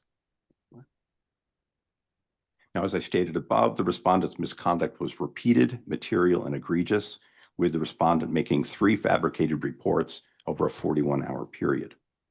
In making those reports, he used his colleagues and their good faith response to a purported emergency as a means to coerce a former domestic partner. The respondent also placed his colleagues in inherently dangerous situations, namely the emergency responses and potentially confrontational encounters with the public. The respondent disrupted the lives of victim 1 and victim 2 with necessarily intrusive police investigations, and he also disrupted the lives of other residents of the apartment complex, in particular on the night of August 11th, when officers canvassed the entire building to determine if there had been a disturbance. And lastly, the respondent diverted police resources from protecting the city of Fresno to address his fabricated emergency. And that concludes my presentation. And with that, I'm happy to answer any questions from the board. Thank you. Questions? Apparently, there are no questions from the board. Thank you. At this time, does the subject officer and/or their counsel wish to make public comment?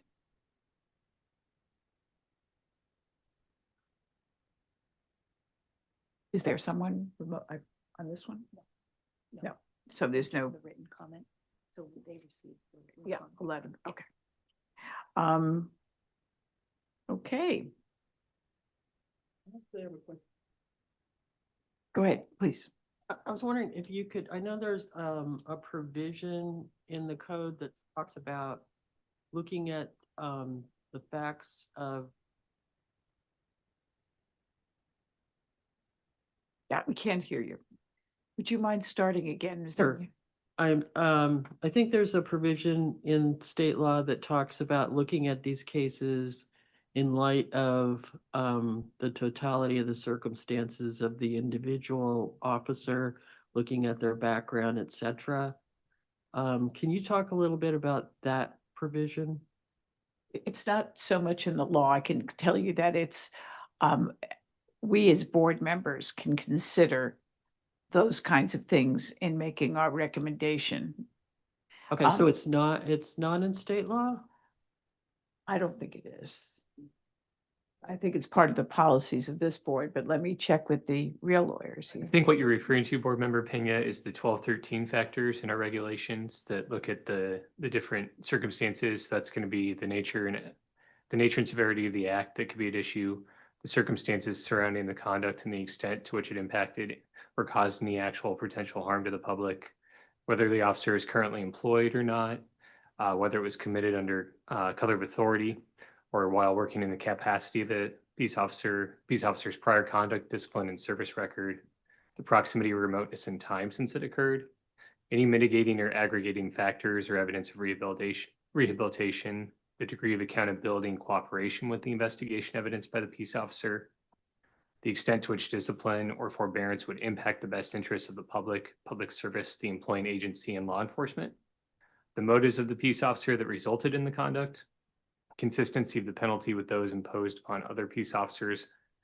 for the same or similar offense, the clarity with which the peace officer was on notice of any rules that were violated in committing the offense, the extent to which the act or action or omission was done intentionally, willfully, or maliciously, the likelihood of reoccurrence, and any other aggravating or mitigating factors relevant to the commission's determination. Does that answer your question? I think so. So it's all of those things. Yeah.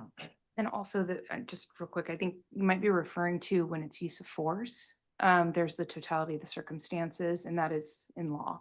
And that's for use of force incidents. Okay. Yeah. We may have yet another legal opinion, so stand by for a moment. In addition to the regulations, also section 13510, I'm going to get the, thank you, 0.8 G2. Thank you, Chief Counsel. That also refers to that any other aggravating or mitigating factors can be considered by the commission. So it's kind of a catch-all that'll catch those totalities as well. Okay. Any Thank other you. questions or comments? So let me just say, is there anyone from the public who would like to address the board at this time? When it is your turn, you may state your name and organization if you wish. You'll each be given 5 minutes to speak, and the time limits will be strictly enforced. So please ensure that you complete your comments within the allotted time. So let me first ask, is there anyone in the audience who wishes to make a public comment? Seeing none, is there anyone remote? Okay. Then let me ask the board, is there anyone who would like to go into closed session to discuss this, or are you comfortable discussing it publicly? So first question, anyone want to go into closed session? Yes. Okay, then let's go. It is also lunchtime. So when we're back there, we will have our lunch, we will discuss this. So we'll be back out here at 12:30 with our discussion and take it from there. So we will now, the meeting will adjourn into closed session for deliberations on this case and for lunch. The board members will now exit the room and be back at regular session at 12:30.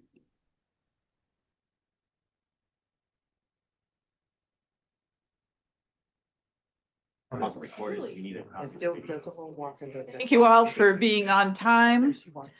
I maybe pushed that rush on there. I didn't mean to, but here we are.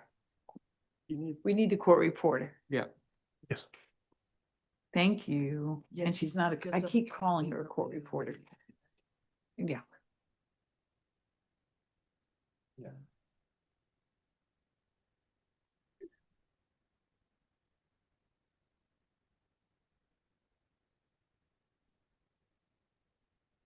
Thanks for noticing.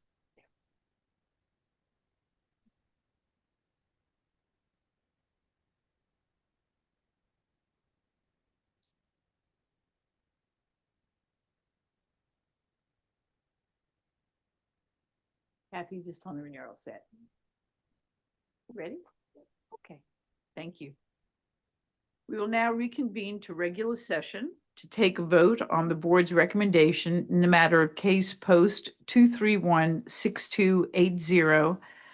I'm afraid I'm not going to sound good on this. Kamanu Kevin Thakman, who at the time of the events at issue in this case was and still is employed with the Fresno Police Department. What comments does the board have on this matter?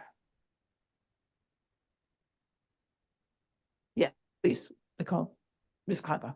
I make a motion to decertify. Okay. Is there a second? Second. Is there anyone that wants to make any further comments or? Okay. There's a second. Mr. Knapp, will you please take a roll call? Thank you, Chair. Clavo. Clavo, I. Crawford. Aye. Crawford, I. Dudley. Aye. Dudley, I. Johnson. Aye. Johnson, I. Lara. Aye. Lara, I. And Pena. No. That's 5 in favor, motion. Okay, so the carried. motion passes and there is an agreement for decertification. Okay, now calling the next case. Thank you, gentlemen.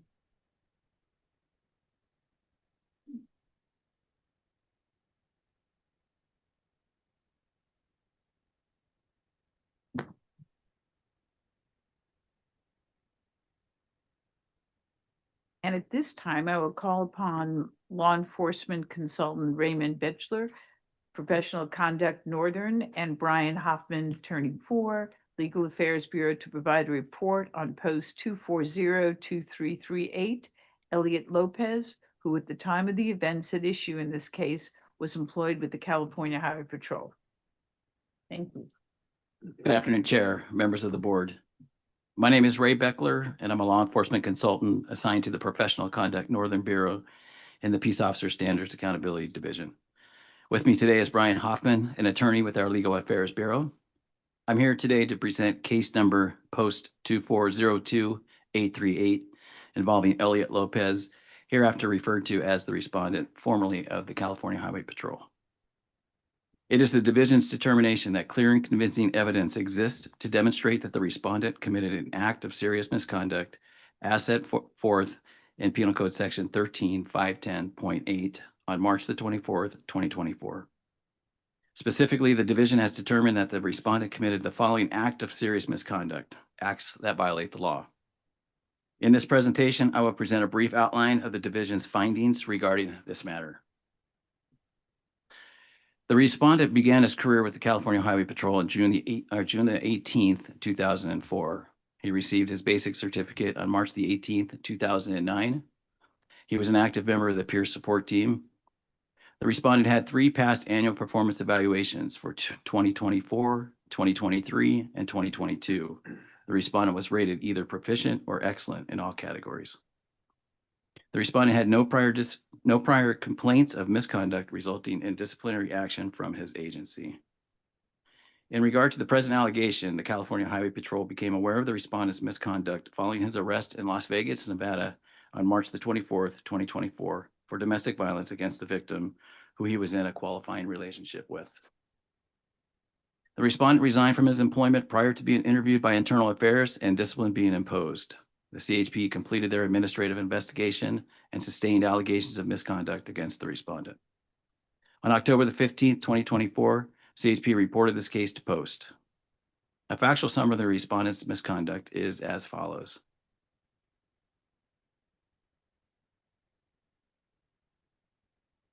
In March of 2024, the respondent and victim traveled to Las Vegas, Nevada for an annual trip with friends. The respondent, victim, and friends checked into the Westgate Hotel on Thursday, March the 21st, 2024, and planned to stay for several days to attend a popular cigar conference. The next 3 days were spent with friends and seemed to go as planned as they enjoyed the conference and Las Vegas festivities at night. However, on Saturday, March the 23rd, 2024, the victim, respondent, and their friends visited Fremont Street to dance and enjoy music. As the night ended, the respondent and victim returned to their hotel for the evening. At approximately 4:15 in the morning of March the 24th, 2024, the respondent physically attacked the victim by punching her in the face, head, arms, and upper torso multiple times, causing significant injuries.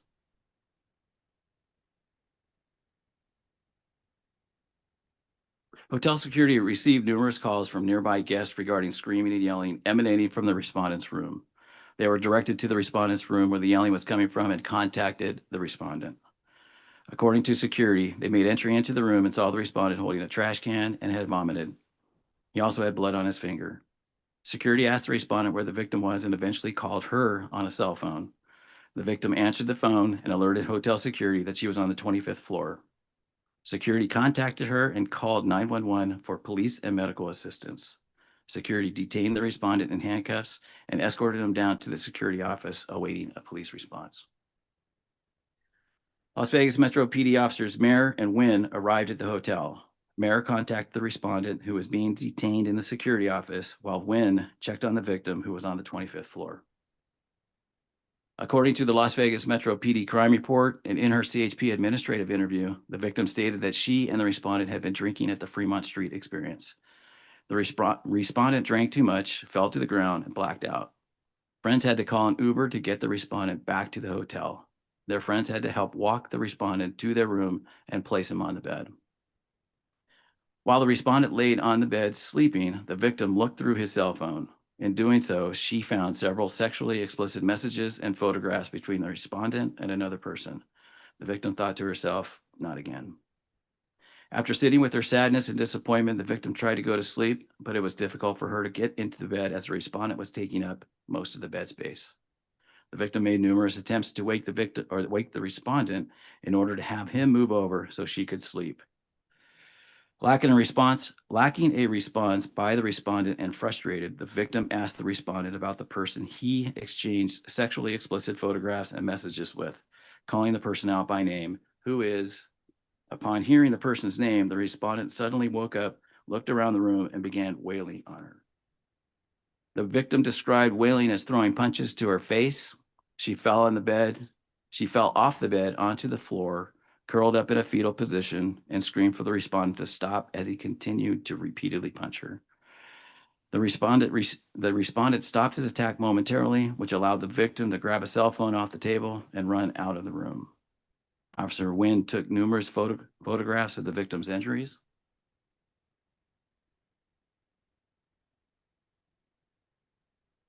Las Vegas Metro PD Officer Mayer contacted the respondent, who said he had been out drinking with the victim on Fremont Street. They had an argument and then took an Uber back to their hotel where he passed out. The next thing the respondent recalled was security waking him up. The respondent said he didn't remember the incident. He added that he and the victim had been having troubles, but were working on their relationship. Officer Mayer arrested and booked the respondent at the Clark County Detention Facility on a misdemeanor domestic violence charge. The victim was transported by ambulance to a local hospital where she was treated for her injuries and released. The victim was interviewed by CHP Internal Affairs on March the 28th, 2024, just 4 days after the assault took and took these photos, which were caused by the respondent. On March the 28th, 2024, the Clark County, Nevada District Attorney's Office filed an amended criminal complaint to battery resulting in substantial bodily harm constituting domestic violence, which was a Category B felony.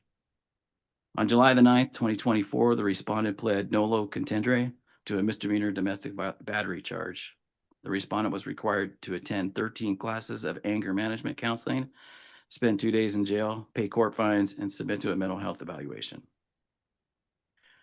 The facts that I've just recited support the division's finding that the respondent was involved in serious misconduct, specifically acts that violate the law. For purposes of the division's analysis, clear and convincing evidence means evidence of a charge is clear and convincing so long as there is high probability that the charge is true. The evidence need not establish a fact beyond a reasonable doubt. The division recommends that the respondent's certification be revoked or suspended. The division's recommendation is based on the following. The division found that clear and convincing evidence substantiated that the respondent's conduct amounted to acts that violate the law as described in Commission Regulation 1205, Parent A, Parent 6, in that on March the 24th, 2024, the respondent physically harmed the victim by hitting and punching her numerous times about the head, face, and shoulders. The respondent's actions were inconsistent with the respondent's obligation to uphold the laws of the state. The division finds the respondent's act of violence upon the victim not only violated CHP's internal policies, but also a criminal act by violating Nevada Revised Statute 33.018, which, had it occurred in California, would have violated Penal Code Section 273.5, corporal injury upon a spouse or cohabitant, a felony. In addition to violating the department's policy, clear and convincing evidence exists that the respondent violated California Penal Code Section 13.510.8, Parent B, Parent C, and Commission Regulation 1205, Parent A, Parent 6, acts that violate the law. With that, I'm happy to answer any questions the board may have. I was wondering if there was any consideration to the fact that he may have been legally unconscious at the time of his acts.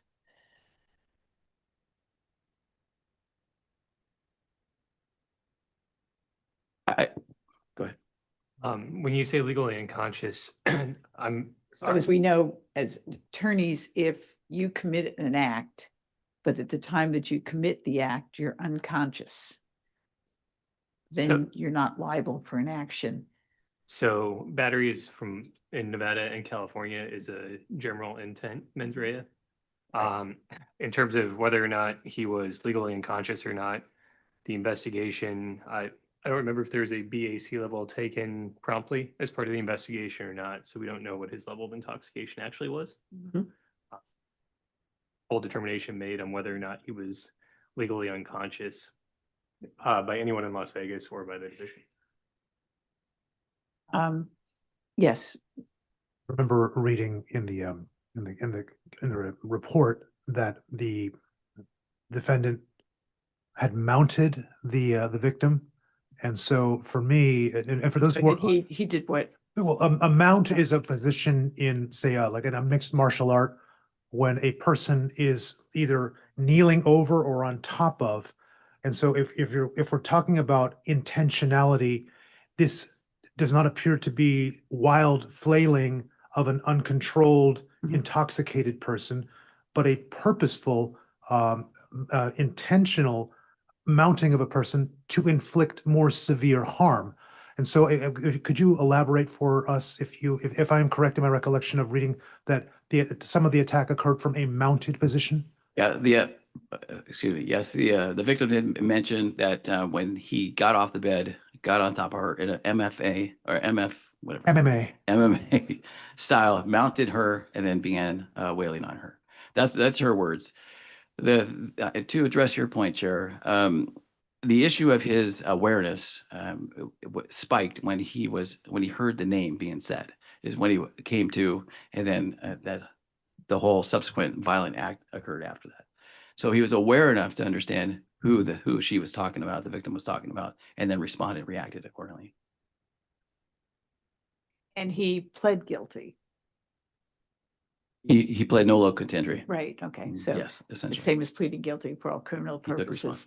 responsibility. So there was never really a hearing on this, and certainly, and no attorney raised this issue that he may have been unconscious. Okay, anything else on that, Captain? No. First, go. Okay, other thoughts and comments from board? I had a, Mr. Lara, did you have another question? Oh. I had a question, and hopefully I'm not getting the cases confused, but I think I recall him saying that he thought she did this to herself. It was that, this case. And so I'm a little confused on in his statement during the investigation, him making this reference to, oh, she did this herself. She's just trying to take me down, take my job, this, that, or another. But yet he pleaded no contendere. Hopefully I said that right. But so I was just a little confused, but he did state those things in the report. Yes, I called, had an interview with him, and he had mentioned, he had mentioned at that time that maybe the possibility that she might have done that, because he was saying that he didn't know what happened. So he had mentioned that maybe she had done that to herself. You're correct. So one of the things that kind of caught my attention was although he mentioned he wasn't aware of what he did, and then Chair Dudley talks about the being in unconsciousness. In reality, in the community's world, those type of circumstances are not exceptional. If it had been me and I had been drinking and I did this, I would be charged with assault. And that comes to that responsibility piece and accountability piece. That as a community, just as you expect more from me, I expect more for anyone who's wearing a uniform, who's sworn to serve and protect me. So I will say out loud, and I think putting it back on the victim, whether we were not in that room, they were in the room. Looking at the pictures, I could not possibly see how she could have inflicted those marks on herself, unless she had somebody drive in from wherever to Las Vegas and give her a black eye, this on the arm, and I just didn't understand it. So I think what took me back was the accountability piece.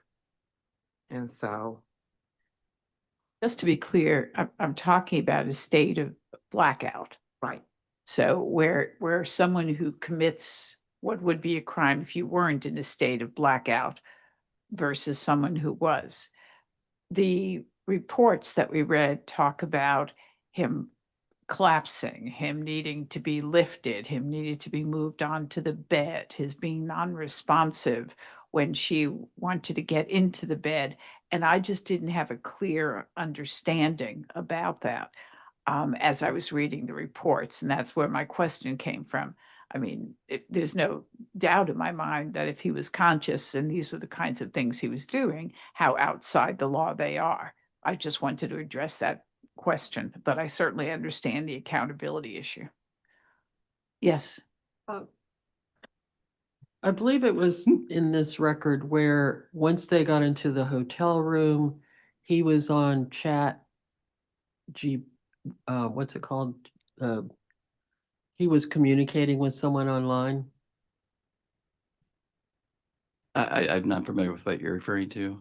That he was texting his girlfriend or somehow communicating So with the her. victim found that on his phone? Yeah. She found it on his phone, but he was on his phone right before he went to sleep. I believe I read that in the record. No, he was blacked out completely, or well, he was on the bed, sound asleep. Okay, so Yeah, that passed out, I'll say that. What you read, a communication was between, earlier. I believe so. Okay. Is that your gentleman? The communication he allegedly had with his alleged girlfriend was before this Well, incident. Yeah, we're assuming so, prior to this incident. Okay. Thank you. Yes, Ms. Johnson. I'm curious, I haven't, at least I must have missed it. Why are we here? I mean, he resigned, correct? But we're talking about whether he's discertified, meaning he can't apply for. Oh, a no, I life- mean, I understand that, but because he has a right to contest it, right? The fact that he was resigned and the fact that it's been reported to Post. So is he asking for his job back? I'm just saying, I'm not clear on, I understand we have procedures to follow, but does he really want his job back? I don't know, but I think our decision needs to be based on whether he should get his job back. What he wants, none of us know. Okay, so then really all the other details don't matter because it's pretty obvious he don't want his job back because he hasn't taken a form of defense. And so really, to me, we just waste, it's just me speaking. We're wasting more time about it than. Yeah, I think that we're just making a decision. You all are voting on the record in front of you. And Okay. whether that is something that if proceeds to an ALJ, if those facts were to be proved, would warrant, the charge to be brought in front of it. So that's what, we don't know his intention and probably shouldn't calculate on it because it's unknowable. Okay. One point of clarification. So Board Member Johnson, he affirmatively appealed the decertification proceeding, which is why it's here in front of you. Okay, I didn't see that. Had he defaulted, which means didn't respond to us, you wouldn't be hearing this matter. It would be an automatic revocation. Okay. So his intent was to appeal this body, Yeah, All right. thanks. Just if I may add a point of clarification on the question of consciousness or lack of consciousness. Under California law, a person is presumed to be conscious as a criminal defendant. And they would have to produce, the burden is on the defendant to produce that they were in an unconscious state or a state of blackout beyond a reasonable doubt. That's not necessarily the standard that we apply here in the administrative process, but just to provide a little bit further clarity on that topic. Thank you.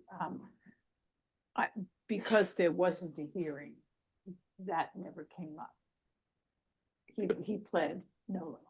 Correct. We have no evidence either way on that in light of the. Yes, the administrative standard beyond a reasonable doubt versus clear and convincing. Anything else on this? Any other questions? At this time, does the subject officer and/or their counsel wish to make a public statement? And is he here or remote? He's here. Okay, thank you.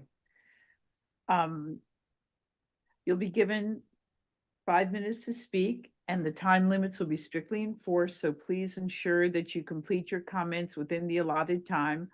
While commenting, keep in mind that the board will only consider the facts as presented by the division today and will not consider any additional facts or defenses at this time. The sole question before the board today is the following. If the facts offered by the division today are in fact proven at a later hearing, do those facts demonstrate a high and Commission Regulation 1205 occurred? And sir, would you Thank you. introduce yourself, please? My name is Elliot Lopez, formerly with the California Highway Patrol. I would like to begin by saying thank you for listening to this and taking it into consideration for not revoking my certificate. First of all, I would like to say that this is something that is completely and unequivocally out of character for me. I've never been in contact with law enforcement negatively other than a traffic stop. I did go out that night. We did have drinks and I had not been drinking for quite some time. I am diabetic. I've been taking care of it. For the week leading up to it, I had not taken my medication. And I did 100% completely black out. The last thing I remember was watching some show with some young child on Fremont Street. The next thing I remember, somebody's pounding on my door, asking me to get out of the room.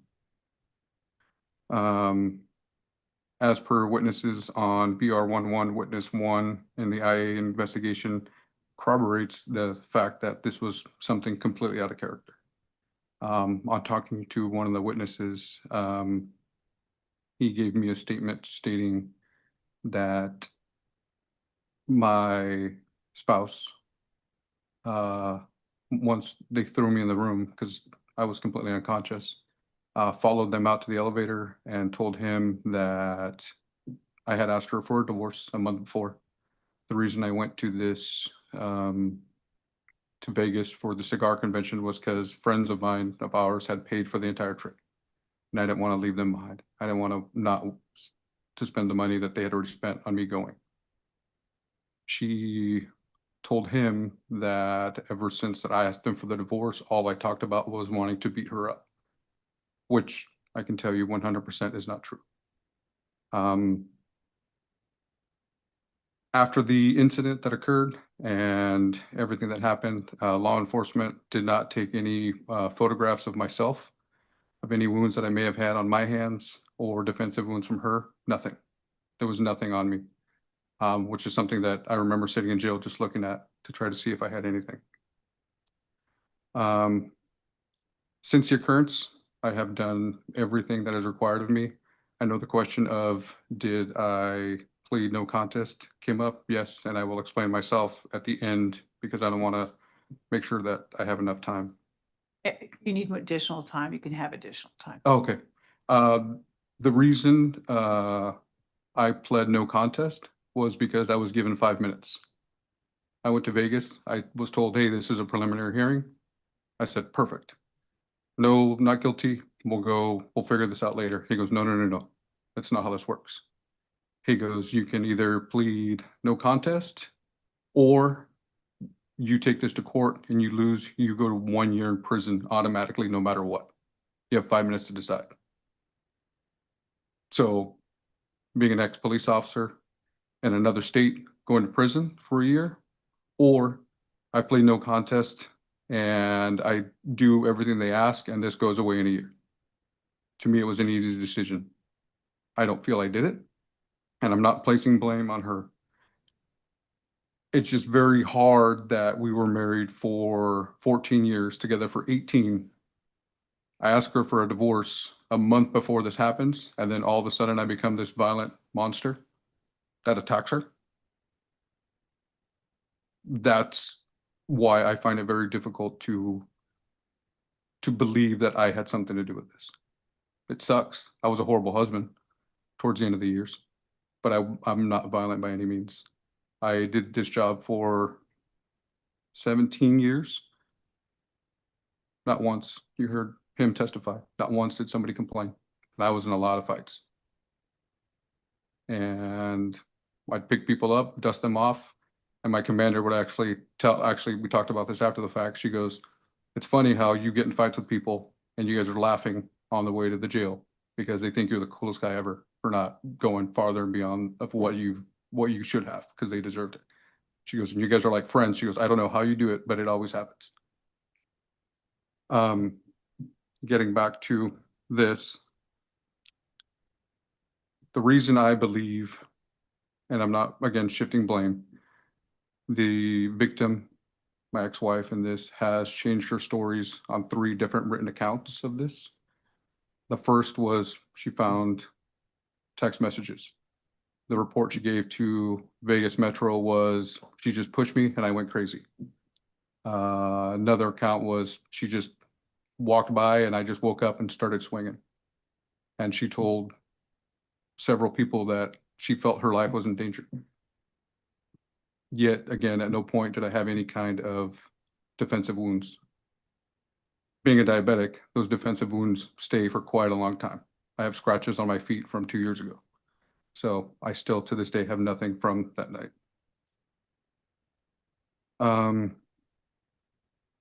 This is the last thing I will say. I'm the first person in my family to do anything good, so to speak. My father came over from Mexico, worked his ass off. If I can be half the man that guy is, I'd lead a pretty good life. My mother, who passed away 3 years ago, wasn't the greatest mom, but she did her best. I would never do anything to make anybody ashamed or do any, I wanted to be a cop since I was a kid. I was an explorer with a highway patrol at 14 years old. I did it for the 4 years. After that, I tried to join at 21 and my score wasn't high enough to become an officer because my oral was only 85 and not 90. And then when I finally went through in 2007, not 2004, I apologize. When I went through in 2007, they were letting 70s through, so my 85 got me in pretty quick. But I did my job great. From my first year when I unfortunately watched my partner get killed, and then being in 2 shootings subsequently over the following years, I had every reason to drink. I had every reason to be an asshole. I had every reason to be a horrible person. And I did my damnedest not to be. And I was a great cop. I was a horrible highway patrolman. I hated writing tickets, but I was a damn good cop. So with that, I will tell you, and I will say thank you for listening. I will say thank you for taking my answers and any questions you may have in respect for not, I would like to go back to the highway patrol. Let me start with some questions. How long were you in custody? I was arrested. That's another. I was arrested about 4:30 in the morning, I believe the report says, and I was detained in handcuffs till about 10:30 in the morning before I was actually taken to the jail. I was never given a BAC. The nurse finally at the hospital, or sorry, at the jail, checked my my diabetes, my blood sugar. That was well over 400, and that was 6 hours, 7 hours after the fact that I had finished drinking. So it was pretty high up there. Okay, that wasn't my question. How many hours were you in custody? I was let out. So I horrible at math. That's why I became a cop. Okay. I was let out at about 2 on Monday morning, 2 or 3 on Monday morning, or sorry, 2 or 3 on Monday afternoon. So you said that no one took photographs of your hands to show any defensive wounds.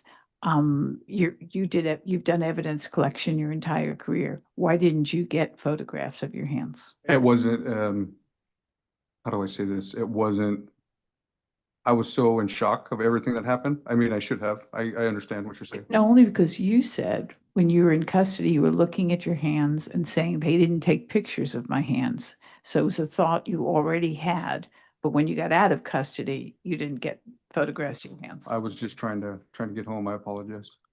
And help me understand, was this a private lawyer or a public defender? Private. And this is someone you were paying? Yes. And they were telling you, you have 5 minutes to make a decision. Okay. But you've been in this world of attorneys and law enforcement for a long time. Why couldn't you say, no, I want more than 5 minutes, or I want another lawyer? Why did you feel you had to be, for lack of a better term, a victim to what he was telling you about the fact that you only had 5 minutes? It was a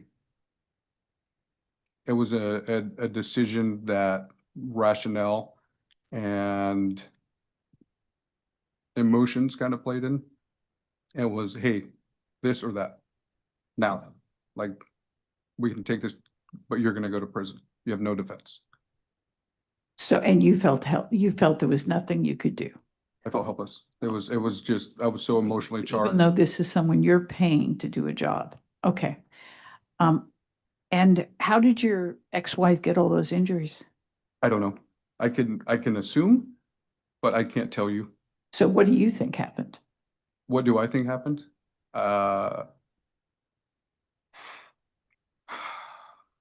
Unfortunately, with circumstances after the fact, I believe she did them to herself. And the reason I say circumstances after the fact is because she has changed her story, and she had a restraining order against me for about 1 year and 3 months.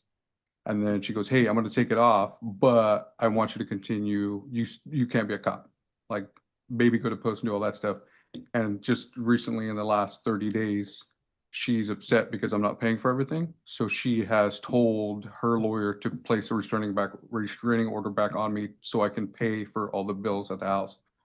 Not for. You explained the ways that she changed her story. I didn't hear you ever say that she admitted to you or anyone else that she did it to herself. No, she hasn't. That's just Okay. my thought. All right. Anyone have any more questions? Other board members? I'm sorry. Go ahead Okay. and call and I'll watch. Ms. Hatcher, you go first. Hatcher, come. I would say that, unfortunately, you get to see on the other side of some of the things that the community goes through, and to the point of, I'm not an attorney, one, but I've seen, people going through the court systems where they are told what you were told. And your first life's survival is, let me take this and please God, let it go away, not understanding the ramifications or the end results of where we are here now. One of the things that I'm struggling with, and so I'm talking to you, is the blackout statement, of swinging, and her story, not yours, swinging, and then the injuries where they are. I literally at one point I'm like, how do I hit my arm and get this? And so that was accountability piece. And so as Chairman Deli talked about a little bit of the blackout portion and some other things, those raised doubt. Mhm. But I guess my question to you is, couples do things. And when they're in a battle, things are said and things are done. I guess my question to you is the accountability piece of it. Do you feel that you played any role other than that, what you described, or what maybe later you thought about that happened in that room in your blackout statement? That's I know it's sounds. No, I think I understand what you're trying to say is, do I take any accountability for what happened in that room that night? Yes, I take accountability for the fact that I was not completely divorced and I was speaking to another woman. And it was not the first time that I had unfortunately cheated on my wife. We had had this conversation many times over where I felt that she was more of a roommate than a spouse. And I had asked her about going to counseling. We never went. And then finally, I had the courage to ask her for a divorce. Which again is why I don't understand why after all these years of nothing, I asked her for a divorce, and then less than 30 days later, here we are. I will say this, I am accountable for drinking. I was handed those drinks and I willingly took them. I drink rum and tequila is what I usually, or sorry, rum and pineapple juice is what I usually drink. These drinks were tequila and pineapple juice, so an extremely higher BAC alcohol. And they weren't a glass, they were cups. I take responsibility for drinking those and allowing myself to get in a state of inebriation that I could not take care of myself. For that, I'm an idiot. It had been years since I drank like that. And I can't remember the last time I drank so much that I blacked out. But I allowed myself to get to that stage. I cannot say 100% without a doubt, hey, she did it. Cannot say. I can only speculate. What I can say is that I have no recollection of. Currently drink now. No, I stopped after that incident. I stopped drinking. Even I was just in a motorcycle accident that you saw when I was limping as I walked up 6 months ago, and I broke every my legs, both arms broken. I didn't even take the pain meds. Whatever they gave me in the hospital, I took, and they sent me home after a month of rehab, and I didn't even take those. You went through also anger management classes. I did, I do yes. recall that. Yes, Was it helpful? they were. In the beginning, I'm like, why am I here? I don't feel like I have anger problems. Again, I have every reason to have them, but I didn't feel like I had them. But after kind of listening to other people's stories and kind of being part of the classes, I think they were good. I learned to, I've always been, I've been on our peer program since 2011, and I was in multiple line of duty deaths talking to people. And that was one of the things I would tell them, hey, talking is the best thing. Keeping it bottled up, you're going to be like a firework, you're going to explode. Let it out, and you have to explode over one drink for every now and then, that's fine. But don't hold it in. So this helped me realize that much more. Thank you, sir. Thank you. I have a question. I have a couple. I know. I know. Um, Did you enjoy your job? I loved it.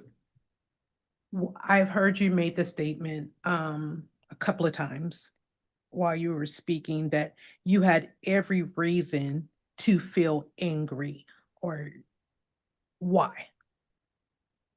So December of 2009, I watched my partner get run over and killed while I was working in Los Angeles.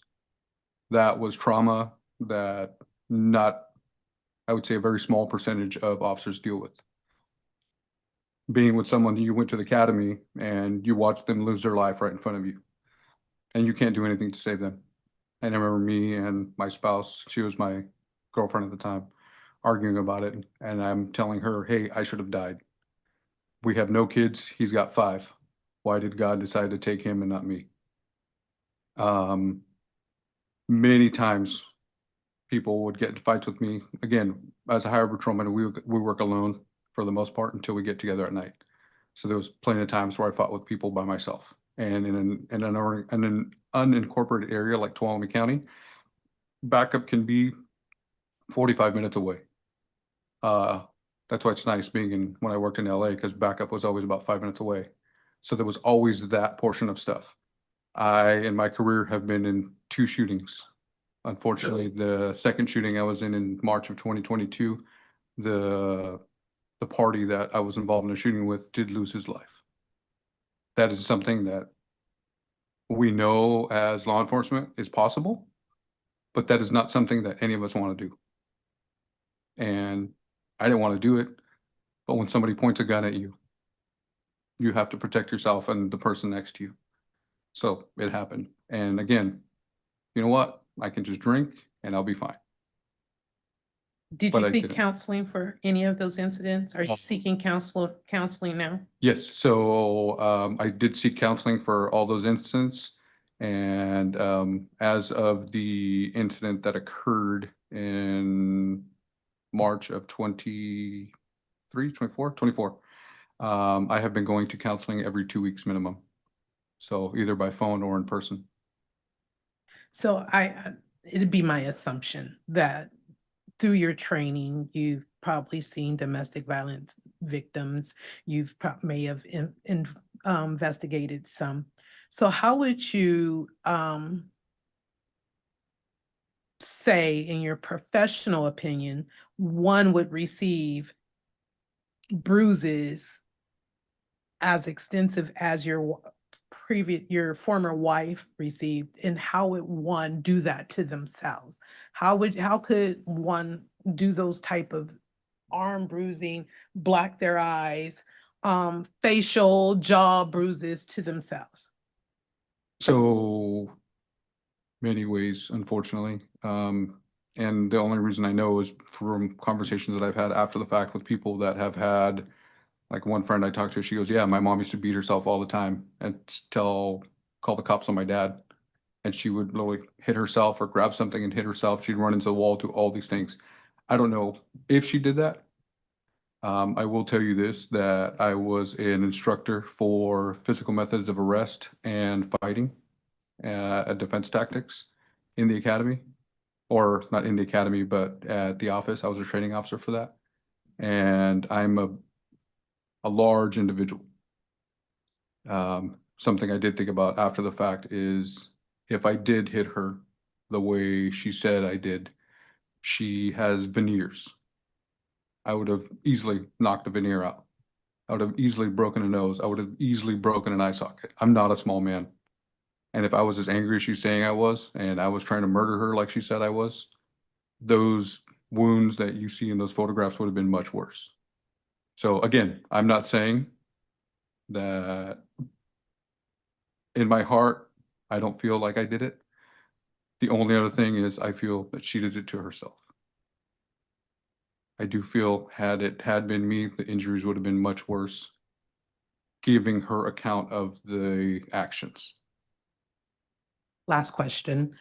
In your hotel room, were there items in the room that she could have used to do that type of violence to herself?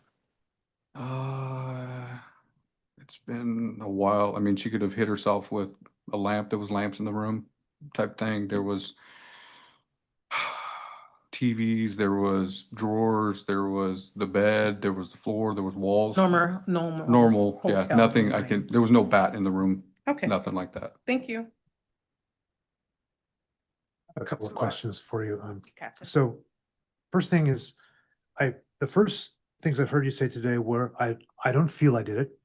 I don't believe I did it.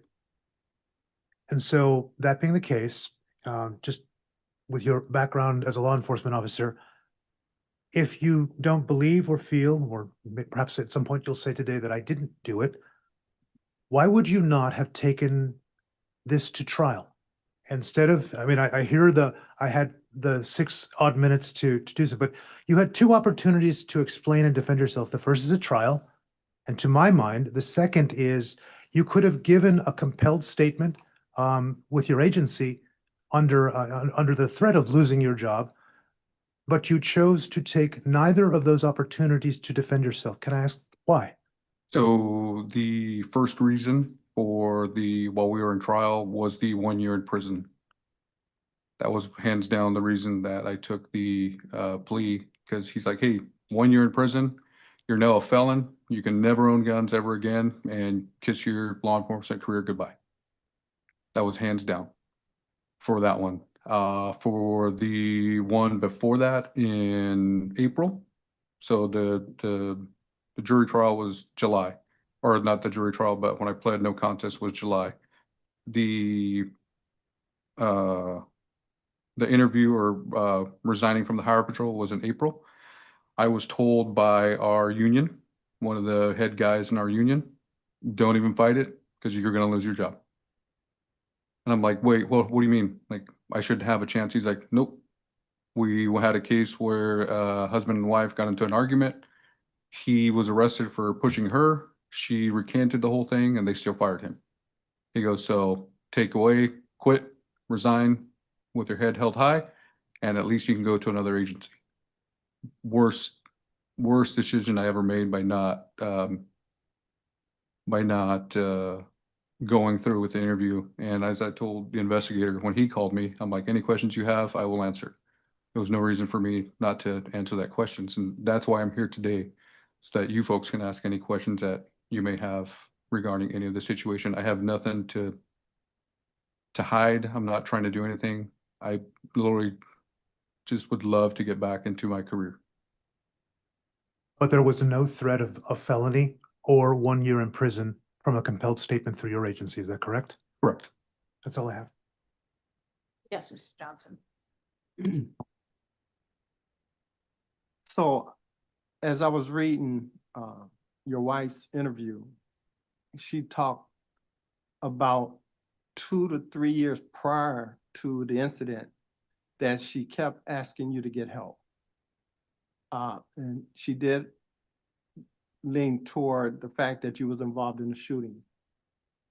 You know, so it's pretty obvious that there was trouble in the home to such a degree that she was repeatedly asking you to get help.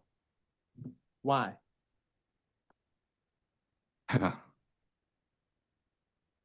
So I'm going to say this with all respect, and I apologize for using vulgar language. I am, to all extent, the nicest asshole you'll ever meet. The communication between me and my wife was horrible. We never talked. I never told her anything because everything I told her was used against me. So she took me shutting down and not saying anything as me being needing help. And it wasn't that she was upset because I didn't tell her, because I didn't talk to her. The reason I didn't talk to her was, case in point, after my last shooting, I got home at 1, 2 in the morning and she's blitzed. She had gone out with friends. I called her, hey, I've had an incident. I was involved in a shooting. Someone died. I'm okay. And instead of being like, okay, that's it, I'm done, I'm gonna go home and wait for my husband, she proceeded to get blackout drunk. Well, not blackout because she was still awake when I got home, but she was highly, highly intoxicated. And she told me as soon as it happened, I went back to the table and I'm like, hey, I have to take shots. We got to take shots. Elliot was just in a shooting. He killed someone. Let's take shots. We get there that night. I get home that night and she asked me, what happened? I tell her the entire story. The next day she's upset at me because I told somebody else's story. I'm like, yeah, the other officer was injured. She's like, you didn't tell me that. I'm like, yes, I did. I told you that he got hurt by, when I fired my gun, it was in his ear. So he got hurt. And me and her just didn't have communication. So that's why she would say that I needed help because I didn't ask her for it. So I guess my follow-up question then would be, if I heard correctly earlier, you talked about the struggles of the shootings. I'm not sure if I read or heard you state a loss of a parent, someone being really sick. But in your own mind, you didn't feel there was nothing wrong with you. And it all had to, it's pretty obvious because it keeps sounding like it was more your wife than yourself. So my last question though, and I would like to hear a response to that, but I just wanted to add this too. Why are you here without representation? So that's two-part question. So Can you ask the first again and then I'll yeah. tell you the second. It appeared earlier that you were stating that you knew you needed some help. You've been involved in a shooting, parent was dying or someone died, there was trouble happening in your life. But you just expressed that it really wasn't you, you're okay. But I think earlier, if I heard it correctly, that there were some struggles in your life and you knew that. But yet you refused to get help. And because of that, it escalated to a point, and it's really hard for me to believe, unless it was a true blackout, that you beat your wife the way she had those bruises. I mean, she had 2 black eyes that was just horrifying. I mean, and it's almost like we know there's abusive folks in the home, especially could be a husband. And sometimes he will beat his wife more than once over a period of years. So you never ever touched your wife before violently like that until that night? That is the reason why I do not believe I did it. I But never. you still say you didn't believe you need help. I didn't believe that I needed so much help that this would happen. Everybody needs help. Everybody, I tell every new person that comes on, I tell every person that's been on for 20 years, hey man, you know what? Go find a good counselor, even if you go once a month. So I know you was a part of a peer group, and I think you was mentoring in that peer group. So you know all the right things to say, but yet you didn't apply them to yourself. And so my last question though is, what happened in Vegas in pleading what is it? No Lolo, whatever it's called. What is it called? No contest. No contest, right? Why? I mean, and that was the biggest mistake in your life that you stated. Why are you here without representation today? I don't want you to think that I have anything to hide. I don't. I'm not hiding anything. I'm not hiding behind a lawyer. I'm not hiding behind anyone. I just want to be a cop again. I was a good cop. I am a good cop. I did everything in my 17-year career. I was good. I was horrible chippy because I didn't write tickets. I worked at night for probably 12 out of the 16 years, 17 years that I worked. but I was a damn good cop. So I don't have anything to hide. That's why I don't need to hide behind a lawyer. That's why I did not bring any counsel with me today. Anything else, Mr. Johnson? I'm done. Okay. Ms. Hatcher I Crawford? just have one more thing. Sure. Thank you for coming here because we really appreciate you being here.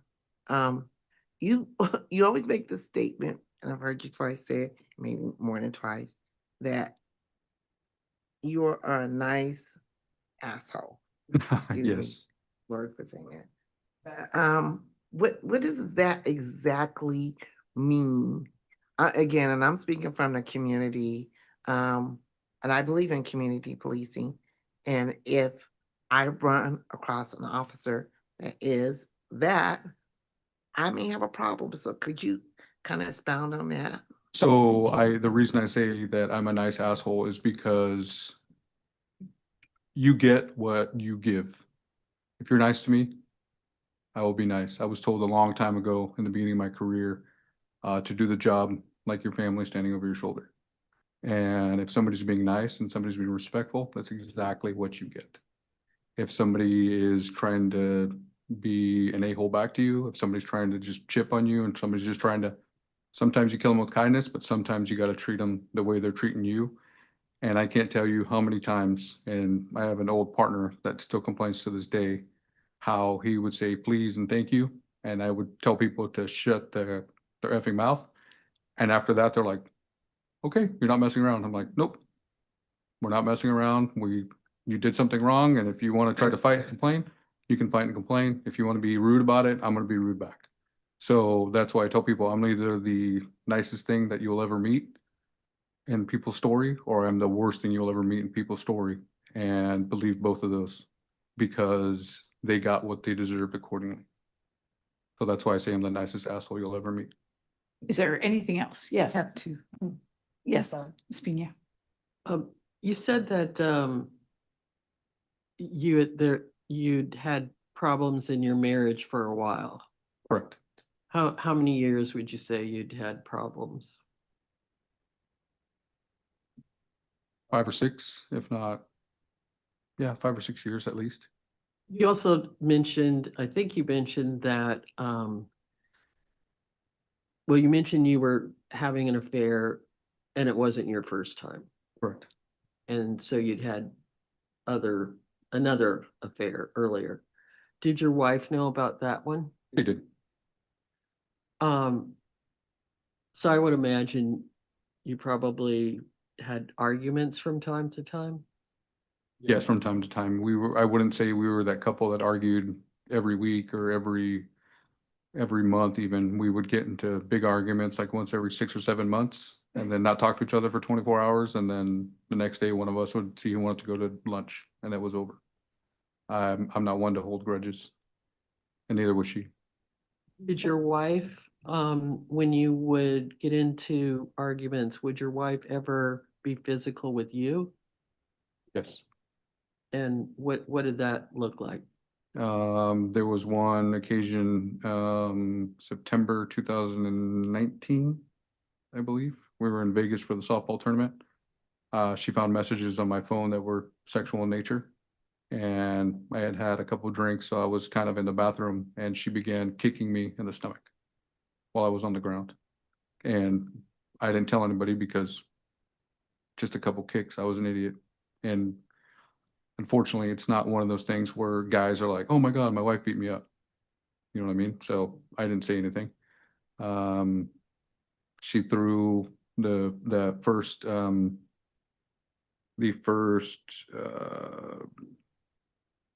affair that I had that she found out about when we were talking. She goes, you haven't said no to any of this.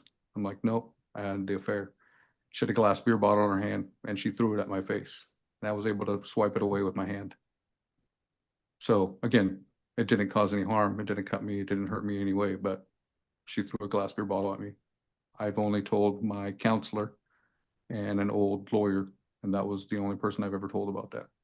Well, now everybody knows, but those are the only 2 true incidents that I can think of where she physically hit me. Did she ever shove you or slap you?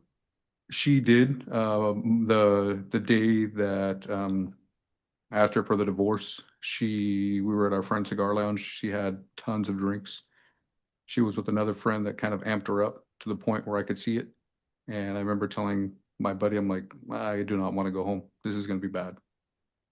Completely quiet all the way home. We get home, and as soon as I park the car, she begins to yell at me to the point where I yell back. I'm like, you know what? There's no point to fighting like this. I get out of the car. I go to open the garage door to go inside, and she bum rushes me, pushes me up against a fence we have there. In a defensive mode, I kind of just do this. She's so intoxicated that she literally falls on the ground. I went to help her up, and she had her wallet and she threw it at my face. I caught it, and I was like, you know what? You can stay on the ground. I walked away, threw her wallet in the garage, and then that's when we proceeded to argue and yell inside. Several times she got into my face and told me, just hit me, just hit me, just hit me. And I'm like, what are you talking about? I was not intoxicated at the time. And that's the night I asked her for a divorce. And then that night, she goes, hey, what can we do to fix this? I'm like, nothing. It's over. It's been too long. You're not happy. I'm not happy. We're done. And that was a month leading up to this incident. And so the next time that there was anything physical was that the night in question. Did she that night, that you don't recall what happened, was she physical with you that night? Did she strike you at all? Not that I recall. Nothing. Like I said, we were out on Fremont Street. I remember talking to one of the people that was performing. And then that was the last thing I remember until somebody was pounding on the door.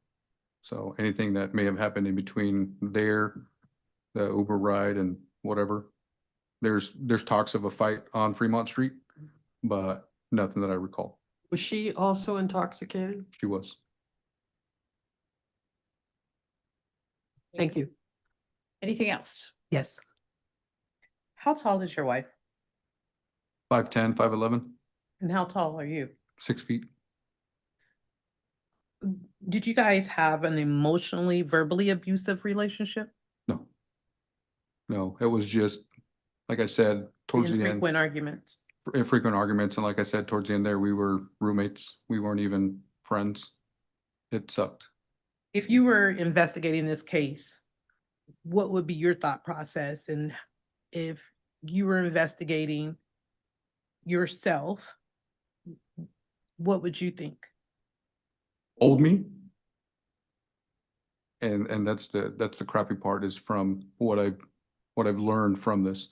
Old me didn't care. Not that I didn't care, but like, okay, she's got bruising on her face. You're clearly drunk. She said you did it. You don't remember. You're clearly guilty. Let's go to jail. I will say this, the DA did initially drop the charges. They said they were misdemeanors, and they took me in, and Monday morning when we went to court, they're like, hey, we're dropping the charges. And they let me go. Several days later, after my ex-wife and her lawyer called the DA, is when they decided to press charges for felonies. So.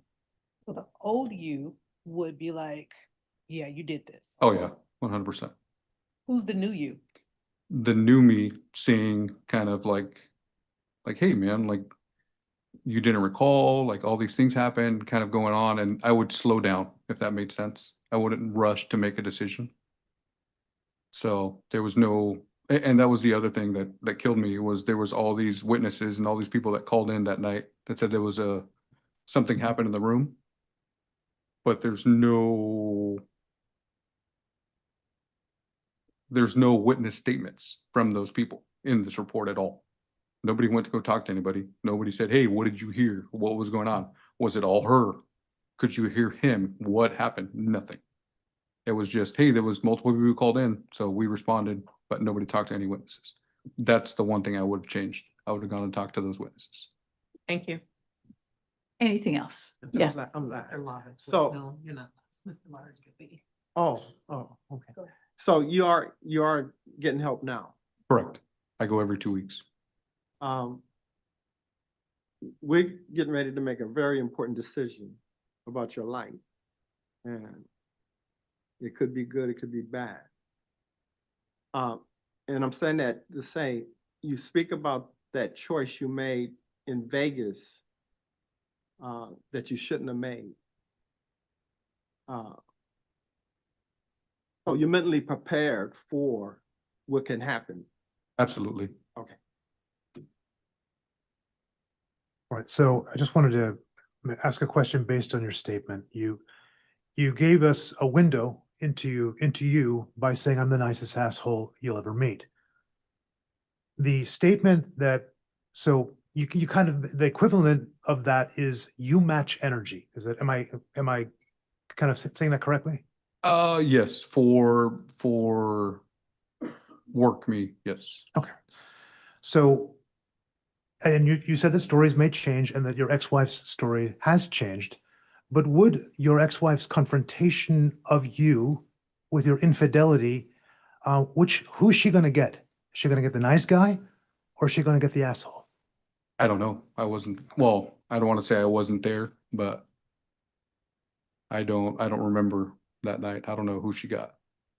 So, and even if she did get the asshole, never once did I raise a hand. Never once did I screamed. I'm a man. I'm a human. I'm emotional. It gets the best of me. But never once did I charge her. Never once did I attack her. Never once did I do anything that would physically harm her. How do you know if you don't No, know? I'm saying up to that point, never once in the 18 years we're together had I ever done any of that to her. But you don't know what you did that night. I do not. Anything else? Yes, me. I'm sorry, Laura, you. I'm finished. Thank you. The marriage has been strained for what, 14 years? Yeah, we were married for 14, yes, for 14 years. And, you know, we're not talking about one night, even though that is why we're here. But the history of the relationship and her complaints didn't center on what happened that night. It centered on what was going on prior to that night, and of course, even earlier. And she advocated consistently about yourself getting help. But it doesn't appear that you recognize beyond the first night of beating her up that there was any other issues that ever existed. There was issues. I will say that my infidelities were 100% issues. My attitude at times were issues. You are getting the cliff notes into our marriage of the horrible times. You are not seeing the great times that were in there in between. You're not seeing the vacations. You're not seeing the years that I told her, you don't have to work. I got us.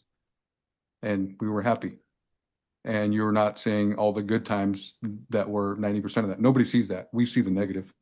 So my career, nobody saw, hey, Elliot drove an hour or 2 hours away because somebody talked about killing himself. And he sat with them all night long. I'm not saying hoorah me. I'm saying you don't hear that stuff. You're hearing the bad stuff. You're hearing about one night. So yes, was it a bad relationship towards the end there? Yes. Was it always that way? No. Are there any other questions? If we're going to have to take a break for the reporter, which means that we're going to have to take 10 minutes and then come back and ask any other questions you have. Does anybody else have any questions? Do you have a quick one? It's a quick one. Okay. So in the statement, and it's actually to the attorneys, in a statement that was from his former wife, I noted that she had stated that he has never previously acted like this before. Am I correct for the record? Yes, that is correct. Okay, thank you. Okay. Is there anything else? All right. Do you want to go in private and discuss this further, or is there a motion now? Let me just ask, is there anybody that wants to go in private to discuss this? Okay. I do. Okay, then what we're going to do is we will come back at I don't know, probably around 5 to 2, but it might be a little longer. We'll see.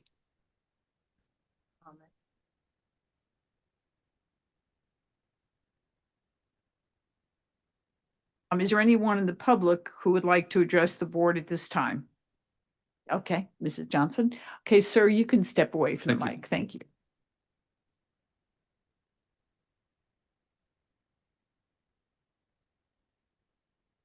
Beatrice Johnson. I'm here as a community person. And I did not want to say anything, but I think I just, as a community person, and this is a police officer, highway patrol, but the job is to protect and serve. It was some very disturbing things that I heard is that I give back what I get. And in public service, that's really not the best attitude because people say all kind of things to the police and you're supposed to just continue to do your job. And if you're going back and forth and you're giving back what you are getting, that to me is not good. And the fact that as a woman, if he's I can't believe that he and his wife did not argue. If you consistently cheating, that doesn't make sense because I haven't experienced that, but women do not just go along to get along with that. There's a lot of emotions that go on. I work with a lot of women. I don't believe that. I don't believe that I just don't believe him. And I just wouldn't want him to be out in the community. And the other thing is that people called in. Why would people call in if there was no ruckus? I don't feel like the wife can make enough ruckus by herself, beating herself up for people to call in. Also, if I'm correct, it was like 4 o'clock and he was arrested at 4:10 and he was arrested not shortly after. I don't see how the wife could do all that before the police come and he'd be arrested. And the other thing is that um, he said that he was not trying to be like a hoorah him or rah-rah him, but yes, everything he said was about him. And if he has been married to this woman a long time, even if he did not do it, he showed no compassion because is she mentally ill? Why would she do that? As you know, even if she was in that state, there is no compassion for her because if somebody does that to themselves, there should be some compassion about, you know, if she did this and, I feel bad if she did it or whatever. There was no compassion for her. This testimony was all about, yes, rah-rah and him. And that's what I want to say. I don't think that he should continue to be an officer. That's just. Thank you, Mrs. Johnson. Is there any other public comment in the audience? How about remote? Okay, we'll now take a break and be back somewhere around 2. No, yeah, 2. Thank you.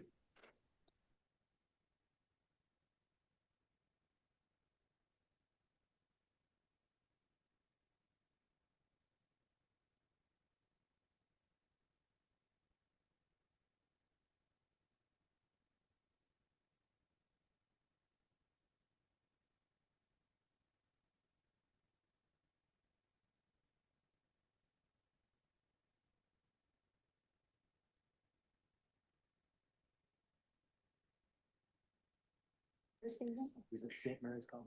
Yes. We have someone online that called in to make a public comment. Okay, so should I start with that? Yeah.